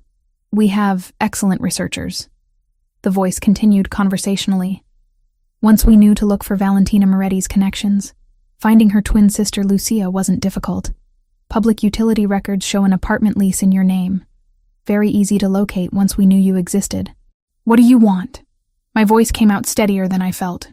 Years of pretending to be confident finally serving a useful purpose. The triad has unfinished business with the Ricci family. Your boyfriend, or ex-boyfriend, or whatever he is now, he's been a problem for our operations. The attack 3 months ago was meant to eliminate that problem. Obviously, it didn't work. The casual tone made it worse somehow, discussing attempted murder like a failed business transaction. But we've learned that Lorenzo Ricci cares about the Moretti family. First Valentina, now you. That makes you valuable. I'm nobody to him anymore. The truth tasted bitter. You're wasting your time. Perhaps. But we'd like to test that theory. Consider this a courtesy call. We know where you are. We know you're alone. And we're coming up." The line went dead. I stared at the phone for one frozen second before my survival instincts kicked into gear. I had maybe minutes before they breached the building, and my apartment door had the kind of cheap lock that wouldn't slow down professionals for more than 30 seconds. There was only one number that could help me now, even though calling it felt like swallowing glass. Lorenzo answered on the second ring. What? Not a question. Just flat acknowledgement. His voice held none of the warmth I'd grown accustomed to during his recovery. No softness for the woman who'd lied to him for months. The triad found me. The words tumbled out rapid fire. Panic overriding pride. They called. They're outside my building right now. They said they're coming up and I don't know what to do, and I know you hate me, but please. Address. The single word cut through my spiral. Now. I rattled off the apartment number and building address. The information I'd written on dozens of forms and applications back when this place represented independence rather than a hiding spot. Lock every door and window. Stay away from anything with a sight line from outside. I'm sending people. He paused for half a breath. They'll be there in 10 minutes. Don't open the door for anyone else. The call ended before I could thank him or apologize or do anything except follow his instructions. I locked the apartment door and pushed my pathetic sofa in front of it for good measure, knowing it wouldn't stop anyone determined but needing to feel like I was doing something. Checked the windows, made sure they were secure, then crouched in the bathroom with the door locked because it was the only room without external windows. 8 minutes later, I heard shouting from the hallway. Heavy footsteps. Commands delivered in voices that expected immediate obedience. Then silence more terrifying than the noise had been. A knock on the door made me flinch so hard I hit my head on the bathroom wall. Lucia Moretti? A different voice. American accent. Professionally neutral. Lorenzo Ricci sent us. We're here to extract you to a secure location. I emerged from the bathroom on shaking legs, moving the sofa back enough to crack open the door. 4 men in tactical gear stood in my hallway, weapons visible but not pointed at me. Behind them, I could see my neighbors peeking out of doorways with expressions ranging from terror to fascination at the drama unfolding. Where are the men from the SUV? I asked, not moving from the relative safety of my doorway. Detained downstairs for questioning by local authorities. The lead man was built like he'd been carved from concrete, his expression completely neutral. Your building super called it in the moment he saw the force lock. They arrived fast. His gaze swept the corridor once, measuring exits and shadows like a habit. We need to move now. Bring nothing. We'll provide what you need. I grabbed my phone and wallet by reflex, then let them hustle me down the stairs with 2 men in front and 2 behind. A moving box of protection that felt claustrophobic and necessary in equal measure. Outside, 2 more black SUVs had replaced the triad's vehicle. They loaded me into the back of one, and we were moving before I'd even fastened my seatbelt. The drive took 40 minutes through traffic that the driver navigated with aggressive efficiency. We left Manhattan behind, crossed into New Jersey, drove through increasingly suburban neighborhoods until we reached a development that screamed upper-middle-class anonymity. The house they pulled up to looked exactly like its neighbors. 2 stories, neutral siding, landscaping maintained but not ostentatious. The kind of place you'd forget 5 minutes after driving past it. Perfect for hiding someone. They escorted me inside with the same professional efficiency, sweeping through rooms to ensure security before finally relaxing fractionally. The interior was furnished but impersonal, like a model home or an extended stay hotel. Clean surfaces, neutral colors, nothing that suggested actual people lived here. Lorenzo stood in the living room with his back to the door, looking out the window at the quiet street beyond. He'd lost weight, I realized, the suit hanging slightly wrong on his frame. His shoulders carried tension that hadn't been there even in the worst days of his physical therapy. Secure, one of the security team announced. Perimeter is clear. We'll maintain shifts around the clock. Lorenzo nodded without turning. The team dispersed to stations throughout the house, leaving us alone in the living room's carefully neutral space. Thank you, I said to his back, for sending them, for getting me out. Don't thank me yet. He finally turned, and the exhaustion on his face hit me like a physical blow. Dark circles shadowed his eyes, and new lines had appeared around his mouth in just 4 days. This situation is complicated. I can leave. Go somewhere else. Somewhere they won't find me. There is nowhere they won't find you. He moved to the sofa and sat with the careful movements of someone conserving energy. The triad has been using my relationship with Valentina as leverage for months. The attack 3 months ago wasn't random violence. It was a targeted hit designed to eliminate both me and the woman they believed I loved, removing obstacles to their operations in one strike. I sank into the chair across from him, my legs finally giving out. But Valentina died. They won their leverage. That's what we thought too. Why they backed off after the attack, assumed both of us were dead or broken. His dark eyes held mine with uncomfortable intensity. But someone inside my organization has been feeding them information. That informant reported that you left the mansion, that there was a twin, that you'd been pretending to be Valentina for months. Once they knew you existed, tracking you down through public records was trivial. The pieces clicked into place with sickening clarity. So now I'm the leverage again. Now you're a liability they want to eliminate, and a tool they could potentially use against me. He leaned back, closing his eyes briefly. When he opened them again, something harder had settled into his expression. Which brings us to why you're here instead of somewhere else. Because you're protecting me. It felt presumptuous saying it out loud, assuming he'd extend protection to the woman who'd betrayed him so thoroughly. Because I won't let the triad use another Moretti sister as a playing piece in their war with my family. The correction was sharp, deliberately cutting.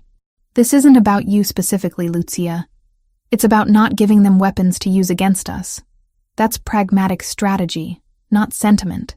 The words landed exactly as he'd intended them to, drawing clear lines between protection and caring, between what he was willing to do and what he was willing to feel. I nodded, swallowing around the lump in my throat. Understood. You'll stay here under security until we resolve this. 4 bedrooms. Team works in shifts. No external contact without clearance. There's food in the kitchen. Basic supplies in the bathrooms. You're not a prisoner, but you're not free to leave either. How long? Until I eliminate the threat. Or negotiate a truce that keeps you off their target list. He stood. The conversation apparently concluded in his mind. Try to stay out of the way. I have work to do. The first week at the safe house passed in strange, suspended animation. Lorenzo worked from a converted bedroom office, taking video calls and managing operations through encrypted channels I wasn't allowed to observe. The security team rotated through shifts with military precision, acknowledging me with nods, but no conversation beyond necessary communication.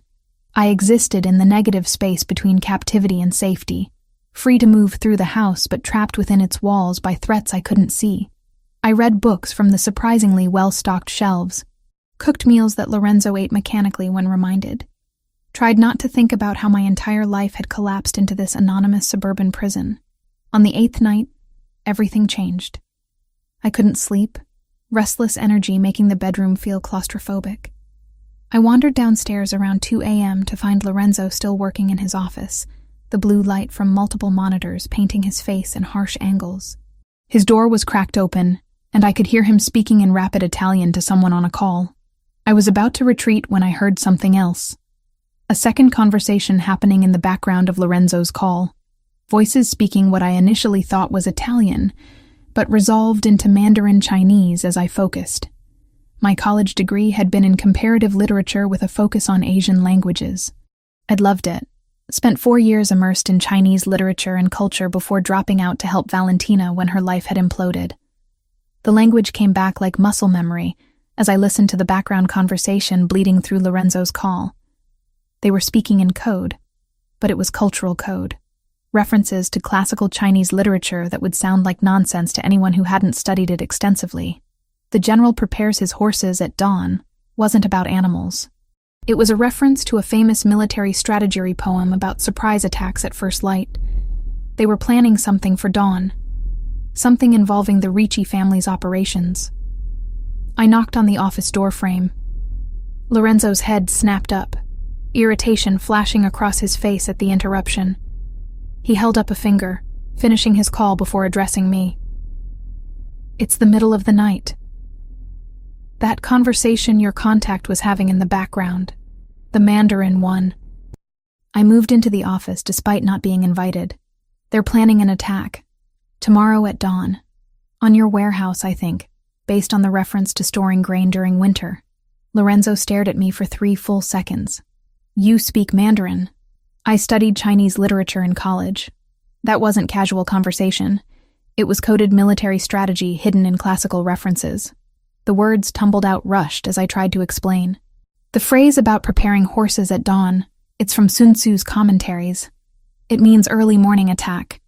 And the winter grain storage is probably literal, your actual warehouse where you store shipments. He was already pulling up files on his computer, cross-referencing information I couldn't see. The Eastern warehouse. We have a major shipment coming in tomorrow, valuable enough that losing it would cost us millions, and political capital we can't afford to lose. Can you move it? Not in time. But I can be ready when they hit us. He pulled out his phone, started making calls with clipped efficiency. Anthony, we have credible intelligence about an attack on the Eastern facility. Dawn tomorrow. I need everyone available there in defensive positions by 5 a.m. I backed out of the office, letting him coordinate the response. My part was done. The small contribution I could make toward mitigating the chaos I'd helped create by existing. At dawn, Lorenzo left with half the security team, leaving me under guard with the remainder. The house felt emptier with him gone, more obviously a cage despite the comfortable furnishings. I spent the morning unable to focus on anything, jumping at every sound, wondering if my information had been accurate, or if I'd sent Lorenzo into danger based on half-remembered college courses. He returned at 2 p.m., exhausted, but satisfied. Blood spattered his shirt cuff, but he moved without favoring any injuries, so I assumed it wasn't his. Your intelligence was perfect, he said, accepting the coffee I'd made without being asked. They hit the warehouse at dawn exactly as you predicted. We were waiting. Took them completely by surprise. Anyone hurt? 2 of theirs dead. Several injured. We captured 2 of their mid-level people alive, lieutenants who were directing the operation. He drank the coffee in long gulps, needing the caffeine. That gives us leverage for negotiation. Over the next 3 days, Lorenzo orchestrated a truce with cold-blooded precision. The captured lieutenants became bargaining chips in video negotiations I was allowed to observe from just outside the frame. The Triad leadership wanted their people back. Lorenzo wanted guaranteed safety for anyone connected to the Ricci family, including by extension the Moretti sisters. The final video call happened on the 4th day after the warehouse attack. Lorenzo set up his laptop in the living room, positioning himself in the frame with professional precision. Then he gestured for me to join him. Stand here, he instructed, indicating a spot just to his left, close enough to be clearly visible, but slightly behind him, in a position that suggested both protection and ownership. The call connected to show 3 men in an elegant office somewhere I didn't recognize. The one in the center was clearly the leader, older than the others with silver threading his dark hair and eyes that missed nothing.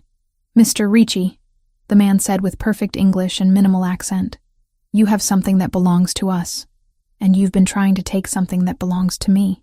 Lorenzo's voice carried absolute authority, the tone of someone accustomed to commanding rather than requesting. I'm prepared to return your lieutenants unharmed in exchange for guaranteed cessation of all hostilities toward anyone connected to my family. Connected is a broad term. Then let me be specific. Lorenzo gestured toward me without looking away from the screen.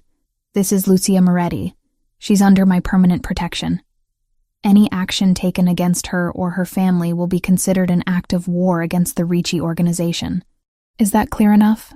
The Triad leader's eyes moved to me, assessing and cataloging. The replacement sister. I'd heard rumors you'd been foolish enough to fall for her lies.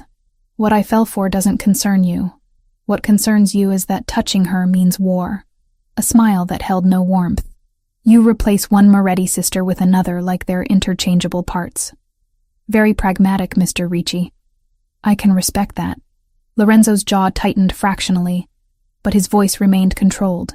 Do we have an agreement? Return our people unharmed by midnight tonight. We'll withdraw all operations targeting your family, including the sisters. The leader leaned back in his chair. But Mr. Ricci, a word of advice. Be careful which ghosts you try to resurrect.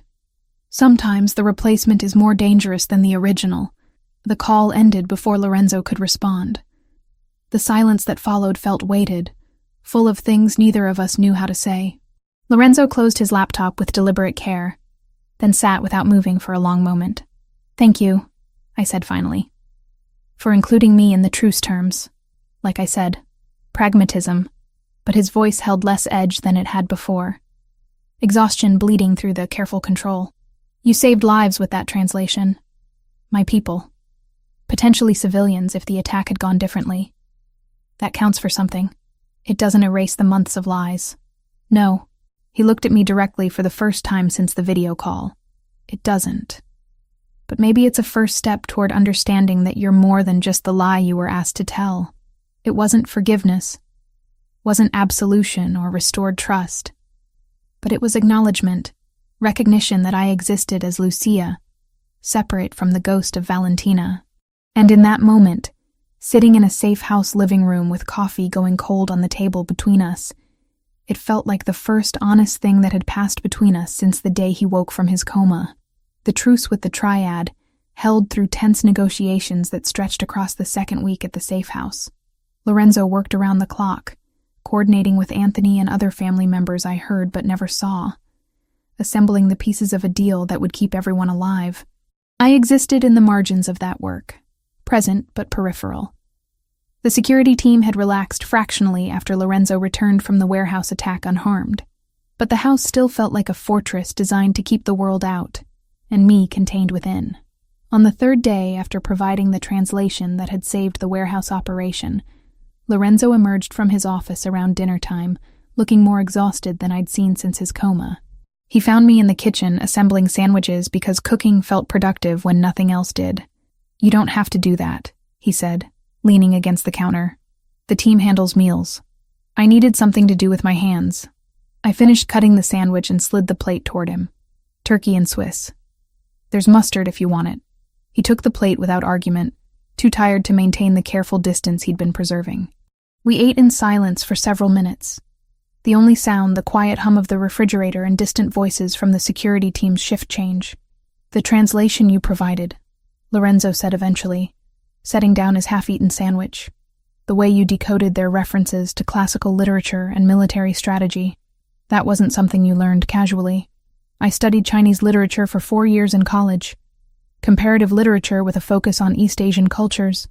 The words came easier than expected, talking about the life I'd abandoned so long ago. I was good at it. My professors said I had a natural ear for linguistic patterns. What happened? Why drop out if you were succeeding? The question I'd been dreading. Not because I didn't want to answer, but because the answer revealed so much about the sister he'd lost and never fully known. Valentina needed help. Her boyfriend at the time got her pregnant and then disappeared when she told him. She was terrified, alone, drowning in medical bills when she miscarried at 4 months. Lorenzo went very still, his sandwich forgotten on the plate. Valentina was pregnant. You didn't know. It wasn't a question. I could see the shock and pain radiating from him in waves. She never told you. We weren't together yet when that happened. We met 2 years ago, but if she was pregnant before that... He ran a hand through his hair. A gesture of frustration I'd learned meant he was processing something difficult. Why wouldn't she tell me later, when we got serious? I think she was ashamed. Not of the pregnancy itself, but of how alone she'd been. How completely that guy had abandoned her when she needed him most. I moved around the kitchen island, needing distance from the pain I was causing. She told me she never wanted to be that vulnerable again. Never wanted to need someone so desperately that losing them would destroy her. So she built walls. Lorenzo's voice had gone quiet, introspective, kept parts of herself separate. I always thought she was just independent, that she valued her privacy. I didn't realize she was protecting herself from being hurt again. She loved you. That was real. But the parts of herself she kept hidden, those were real too. I hesitated, then added, I'm not sure you knew her as completely as you thought you did. I'm not sure anyone did. He processed this in silence, his dark eyes distant with thoughts I couldn't read. When he finally spoke again, his voice carried a weight of realization. You gave up your education to help her through that. Dropped out to work and cover her medical bills. She was my sister, my twin. We'd shared everything since before we were born. How could I not help her when she needed me? And then she built a life you weren't part of. There was no judgment in his tone, just observation.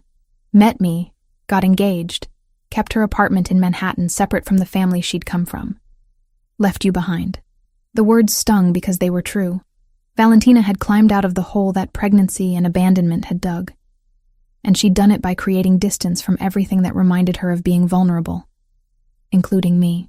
She didn't mean it as rejection, I said, though I wasn't sure I believed that completely. She was trying to become someone new, someone who couldn't be hurt the way she'd been hurt before. But it left you working 2 jobs to pay rent on an apartment you could barely afford, while she wore designer clothes and planned a wedding that probably cost more than you made in a year.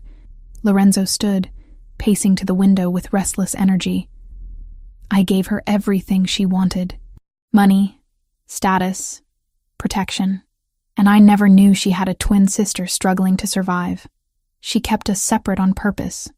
I think she was afraid that if you knew too much about where she came from, you'd see her differently, as less than the polished woman she'd worked so hard to become. He turned to face me, and something in his expression had shifted. Not forgiveness exactly, but understanding. The woman I loved was more complicated than I gave her credit for, and the woman who's been pretending to be her is someone completely different than I assumed. I'm not her. I never was, even when I was trying my hardest to be. No, you're not. He moved back to the counter, finishing his sandwich with mechanical efficiency. You're the sister who sacrificed her future to help family, who learned languages because you genuinely loved them, not because they were useful tools, who translated enemy communications in the middle of the night and probably saved lives without expecting anything in return. The assessment felt too generous, like he was building me into someone better than I actually was. I'm also the person who lied to you for months, who wore your dead fiancé's face and let you believe in something that wasn't real. Yes, you're that too. The acknowledgement hurt more than anger would have. I don't know how to reconcile those things yet. The woman who helped me versus the woman who betrayed me. Maybe they're the same person. Maybe they're not. I'm still figuring it out. Over the following weeks, an unexpected pattern emerged. Lorenzo would work in his office for hours, then emerge seeking conversation rather than solitude. We'd talk about inconsequential things at first. Books on the safe house shelves, news from the outside world, the way the security team played cards during their downtime. But gradually, the conversations deepened. 3 weeks into our forced proximity, during a late evening when exhaustion had stripped away our usual defenses, Lorenzo told me about growing up knowing his entire life was predetermined. How his father had died when Lorenzo was 19, thrusting him into leadership before he was ready. How Anthony had wanted to take over, but family tradition dictated the role go to the younger brother, who'd been groomed for it since birth. I never had a choice, he said, staring into whiskey he'd poured but barely touched. Not about the business, not about the violence that comes with it, not about building my entire identity around being the boss everyone feared. It was just what I was, what I had to be. Did you ever want something different? I asked from my position on the opposite sofa, maintaining the physical distance we'd wordlessly agreed upon. Every day for the first 5 years. Then I stopped wanting it because wanting things you can't have is torture. He took a small sip of whiskey, grimacing slightly. Valentina understood that, I think. She'd also built herself into someone she had to be rather than someone she wanted to be. That's part of why we worked. We were both performing versions of ourselves that the world demanded. And now I'm tired of performing. 3 months in a coma gives you perspective on what matters and what's just theater. He set down his glass with a soft click against the table. I'm trying to figure out how to be Lorenzo Ricci without the costume. It's harder than it sounds. I shared my own version of the same struggle. Growing up as Valentina's twin, always the quieter one, the less vibrant one. The one people forgot was in the room. How I'd gotten used to being second choice, to taking up less space, to making myself smaller so my sister could shine brighter. She was the sun, and I was the moon, I said, wrapping my hands around the tea I'd made. People only noticed me when she wasn't around to outshine me, and I accepted that as just how things were. Like you accepted being the boss.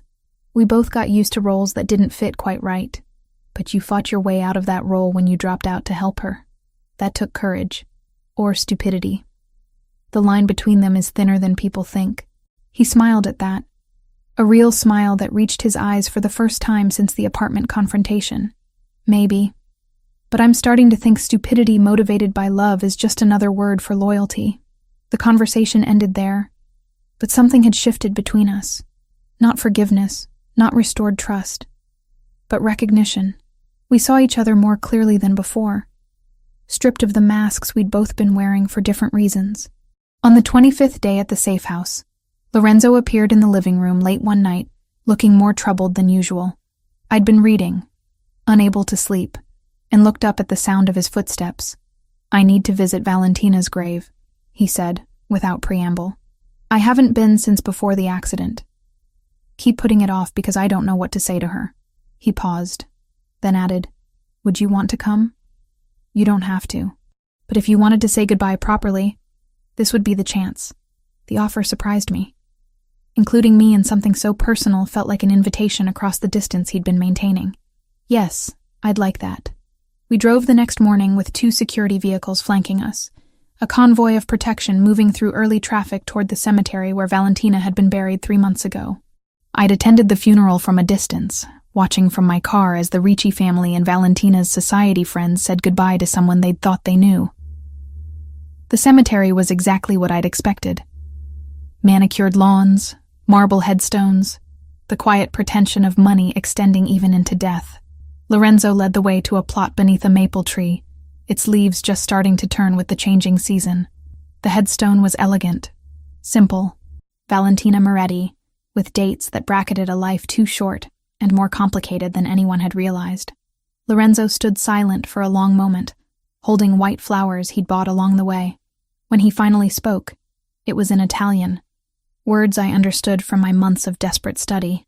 He was asking forgiveness for not protecting her, for failing to see the attack coming, for surviving when she hadn't. I waited until he stepped back before placing my own offering. A letter I'd written in the pre-dawn hours, trying to articulate an apology that could never be adequate. I'd sealed it in waterproof plastic so the rain wouldn't destroy it, then tucked it against the base of the headstone, where flowers and time would eventually cover it. We cried separately, standing meters apart, mourning the same person from different angles. Lorenzo had lost his future. I'd lost my past. And neither of us could undo the fact that she was gone. On the drive back, Lorenzo broke the silence. "My mother has been calling. 10 times this week, maybe more. She wants to apologize, explain why she orchestrated everything.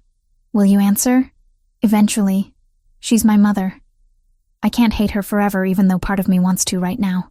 His hands tightened on the steering wheel. "But I can't look at her yet without feeling betrayed, without wondering what else she'd be willing to lie about to protect me. I understand that feeling." I stared out the window at the suburbs rolling past. I feel the same way about myself. Looking in mirrors is complicated these days. "We're quite a pair," he said with dark humor. "Both of us betrayed by people we trusted.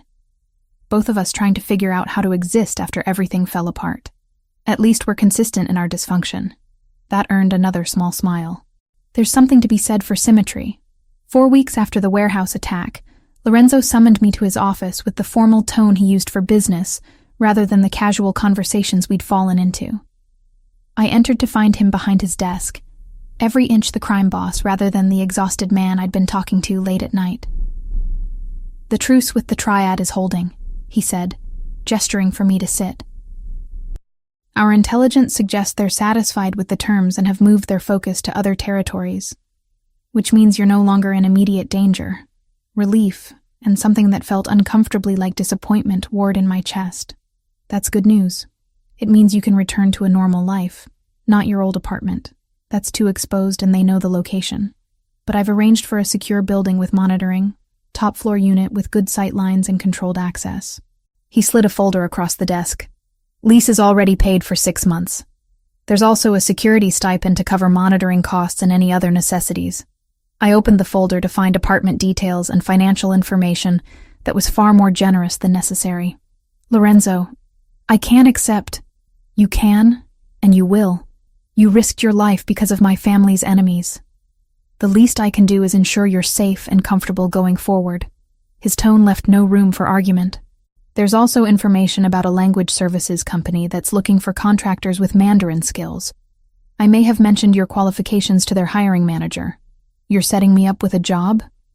I'm providing a reference. What you do with it is your choice. He leaned back in his chair, and for the first time I saw uncertainty beneath the professional facade. You don't belong here, Lucia. In this house, in my world, in the life you were pretending to live.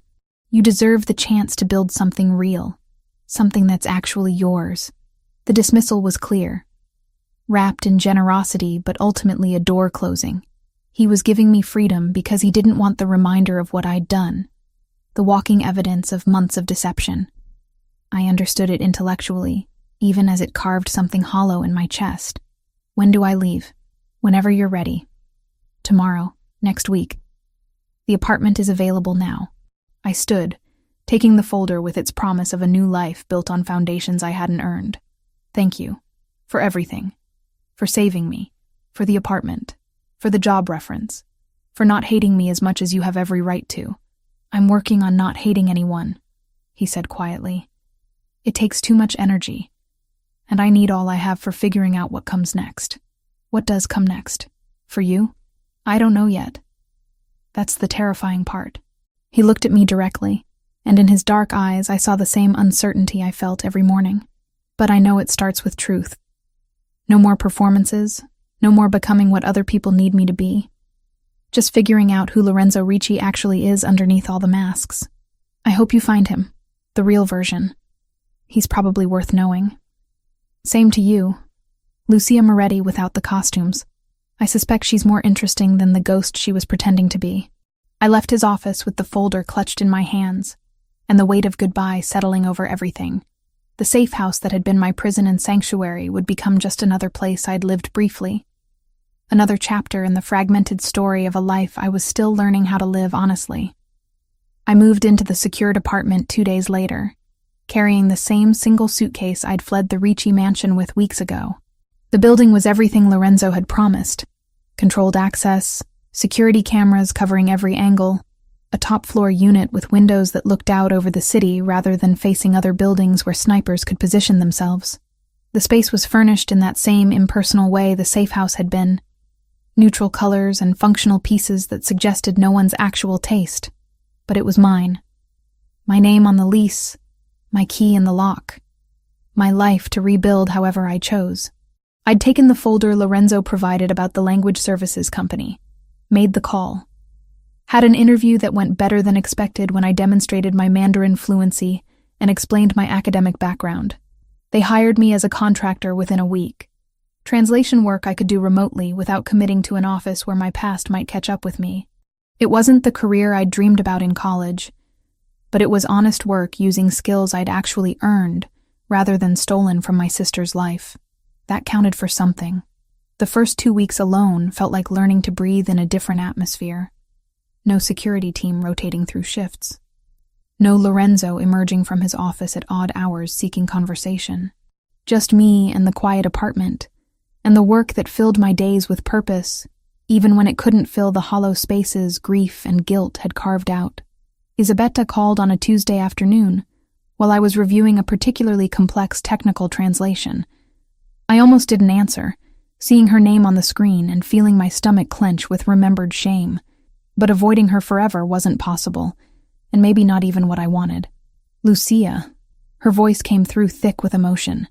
Thank you for answering. I wasn't sure you would. I wasn't sure I would either, I admitted, setting aside my work. How are you? Terrible. Better. I don't know. A shaky breath. I'm calling to apologize. Not because it will fix anything, but because you deserve to hear it from me directly. What I asked you to do, what I convinced you was necessary, it was selfish.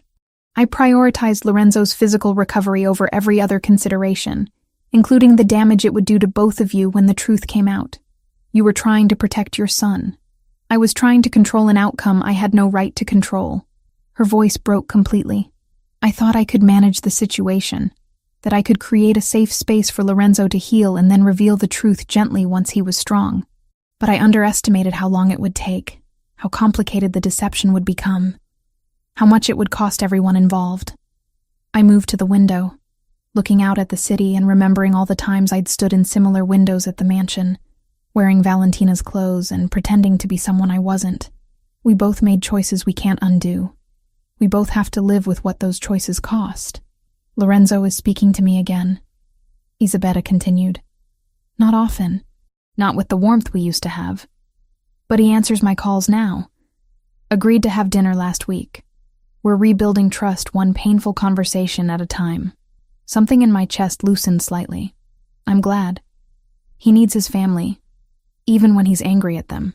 He needs you too, though he might not realize it yet. Before I could protest, she continued. Not as Valentina's replacement, as Lucia, as the woman who helped him recover, even though she was drowning in guilt the entire time. That person matters, regardless of the lies she was asked to tell. I don't know if he sees it that way. Give him time. Lorenzo processes things slowly, but when he comes to conclusions, they're usually the right ones. She paused, then added softly, I hope you can forgive me, Lucia.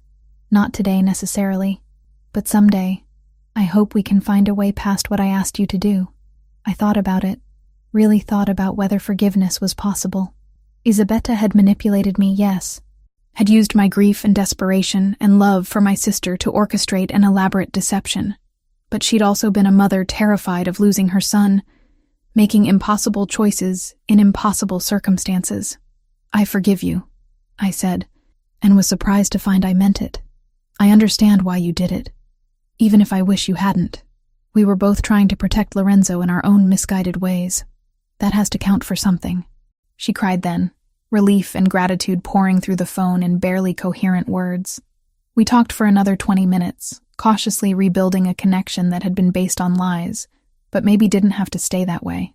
When we finally hung up, I felt lighter somehow, as if forgiving her had also created space to forgive myself, just slightly.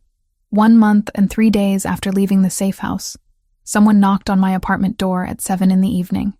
I checked the security camera feed on my phone before answering, a habit Lorenzo's people had drilled into me during the weeks of active threat.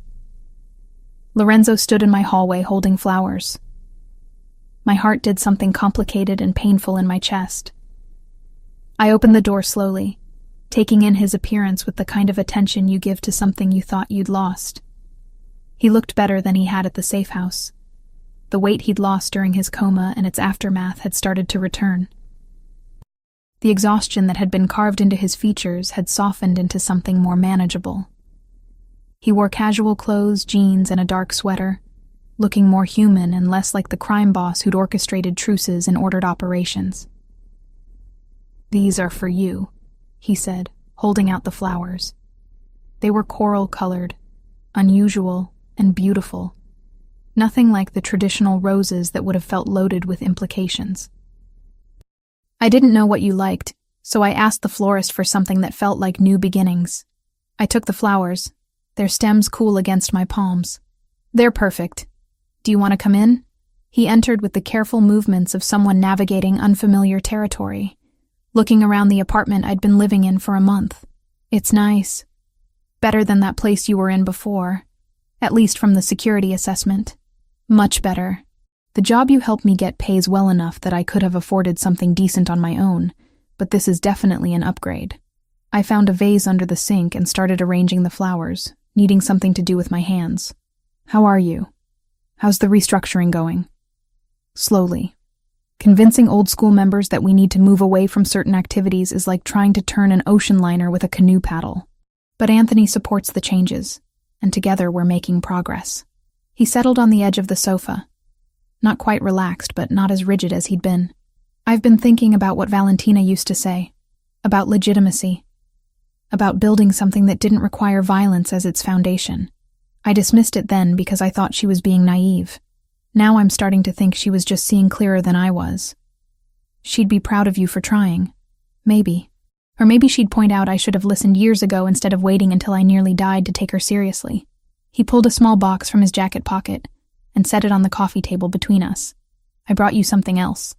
I sat across from him, leaving the safety of distance, and picked up the box. Inside, nestled in dark velvet, was the platinum ring I'd worn for 3 months. Valentina's engagement ring. the symbol of everything I'd pretended to be. "It belongs to her memory," Lorenzo said quietly. "Not to you, not to anyone else. I had it cleaned and reset in its original box. But I wanted you to see it one more time, to understand something." "What?" "That I know why you accepted my family's request. You weren't trying to hurt me or steal Valentina's place. You were trying to help, in the only way they gave you to help. And while I'm still processing the betrayal, I'm starting to understand the impossible position you were in." He leaned forward, elbows on his knees. "This ring represents a promise I made to someone who's gone. But maybe it's time to stop living in that past and figure out what the future could look like." I closed the box carefully, the weight of it somehow both heavy and liberating. "What does that mean?" "It means I'd like to take you to dinner. Not as an obligation, not because of security concerns or family pressure. Just as two people who've been through something terrible together and might want to see if there's anything worth building on the other side." His dark eyes held mine, vulnerable in a way I'd only seen during his worst moments of recovery. "I want to know who Lucia Moretti is when she's not pretending to be anyone else. If you're willing to show me." The invitation hung between us, weighted with possibility and risk in equal measure. This was a chance to start over, to build something real from the wreckage of what we'd both lost. But it was also terrifying, exposing myself to someone who'd seen me at my absolute worst and had every reason to never trust me again. "Yes," I said, because the alternative was letting fear make my decisions for the rest of my life. "I'd like that. I'd like to see who we both are when we're not wearing masks." "Saturday? There's a restaurant in Brooklyn. Small place that doesn't cater to the usual crowd. We could just be two people having dinner. Saturday works." He stood, and I walked him to the door. Before leaving, he paused in the doorway. "This won't be easy. I can't promise I've completely forgiven you, or that I won't have moments where the betrayal hits me fresh. But I think we both deserve the chance to figure out if there's something real here, underneath all the lies and trauma. I'll take complicated and real over simple and false any day." A small smile touched his lips. "Good. That's what we've got." The dinners became weekly rituals over the next 3 months. We met at different restaurants, always in neighborhoods where Lorenzo's reputation didn't precede him, places where we could talk without performing for audiences who expected certain behavior from a crime boss and his companion. We talked about everything except the immediate past, giving ourselves space to be people rather than victims of circumstance. Lorenzo told me about his plans to restructure the family business, moving resources toward legitimate enterprises and slowly extracting them from the violent operations that had defined previous generations. It was work that would take years and came with resistance from all sides. But he was committed to honoring what Valentina had asked for, even if she'd never see the results. I told him about returning to school online, taking literature courses again after so many years away from academia, about the satisfaction of translation work, the puzzle of making meaning transfer across languages and cultures, about slowly rebuilding a life that felt like mine rather than something borrowed or stolen. We avoided the minefield of what had happened between us, not out of cowardice, but strategic patience. Some wounds needed time before they could be examined without causing more damage. 3 months into our weekly dinners, Lorenzo picked me up at my apartment with a nervousness I'd never seen in him before. We'd fallen into comfortable patterns by then, easy conversation and careful boundaries. But tonight felt different somehow. The restaurant was one we'd been to before, a quiet Italian place where the owner knew Lorenzo, but didn't make a fuss about his presence. We ordered food we barely tasted, both of us dancing around something neither knew how to say directly. "I've been seeing a therapist," Lorenzo said halfway through the meal, setting down his fork with deliberate care. "Anthony suggested it months ago, and I finally took his advice. Trying to process everything that happened, the coma, the lies, losing Valentina, all of it. How's that going?" "Slowly. Painfully. Productively, I think." He took a sip of wine, organizing his thoughts.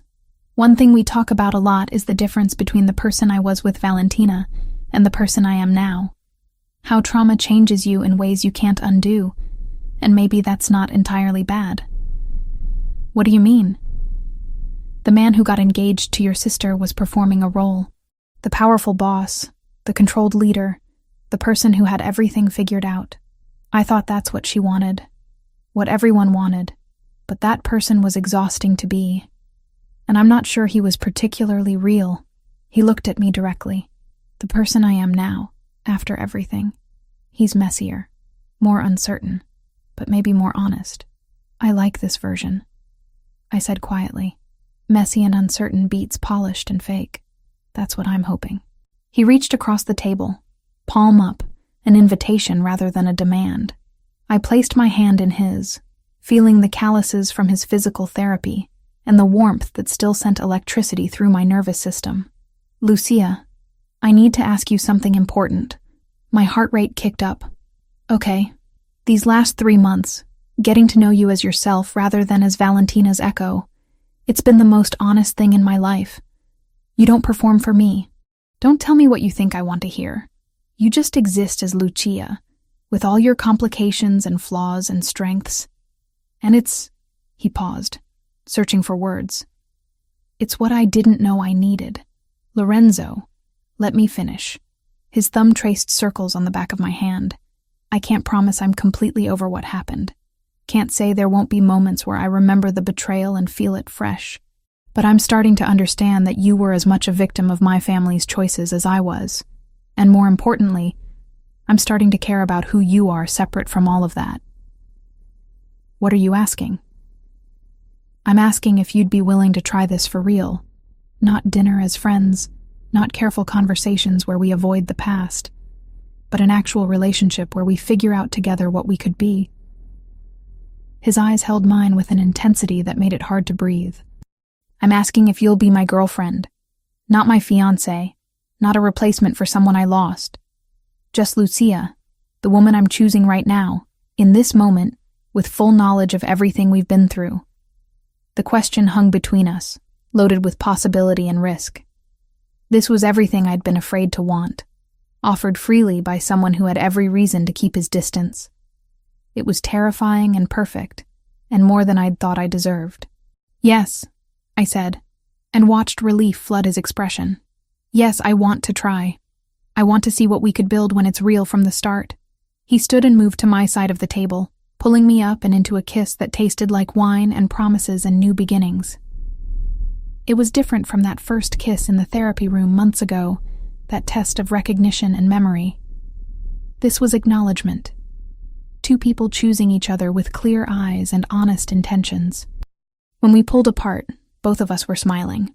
Not the careful expressions we'd been wearing for months, but genuine joy at taking a risk together. This might be a disaster, I said, resting my forehead against his. Probably. But it'll be our disaster, built on truth instead of lies. I'll take those odds. Our first official date as a couple happened the following weekend.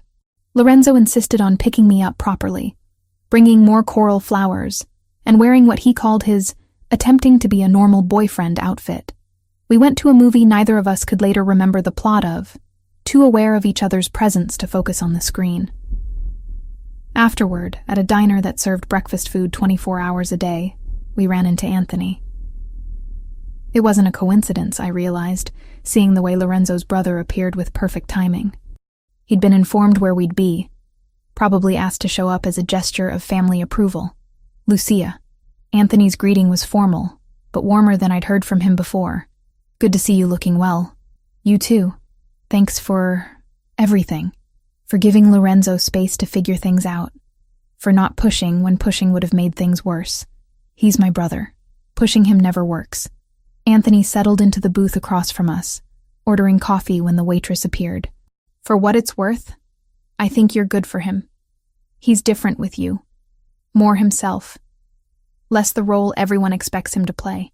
That's what I'm hoping for both of us, Lorenzo said, his hand finding mine under the table. Room to be ourselves without the weight of other people's expectations. Speaking of expectations, Mother wanted me to pass along that she'd love to have you both for dinner next week. If you're ready for that. Anthony's tone made it clear the choice was truly theirs, no pressure being applied. She's been working on her own recovery, facing what she did and why. I think seeing you two together, happy, would mean a lot to her. Lorenzo looked at me, the question clear in his eyes. What do you think? I think we're strong enough to handle that, I said, surprising myself with the certainty. and I think she deserves to see that something good came from all the mistakes we all made. We went to that dinner the following Thursday. Isabella cried when she saw us arrive together, holding hands, clearly more than just cordial acquaintances. She'd aged in the months since I'd last seen her in person. The stress of nearly losing her son, and then betraying him, carving new lines into her elegant face. But there was also relief there. Gratitude that her family was slowly healing. The meal was easier than I'd expected. We talked about neutral topics at first, gradually working our way toward harder subjects. Isabella apologized again, this time to both of us together, acknowledging the damage her choices had caused. Lorenzo accepted with more grace than I'd thought possible, explaining that forgiveness was a process, but he was working on it. Anthony made dry jokes that cut tension when it threatened to rise too high. By dessert, we were almost relaxed. 4 people who'd been through trauma together, and were tentatively figuring out how to be family again. 6 months after the day Lorenzo had appeared at my apartment with coral flowers, he asked me to be his girlfriend officially during one of our walks through the park near my building.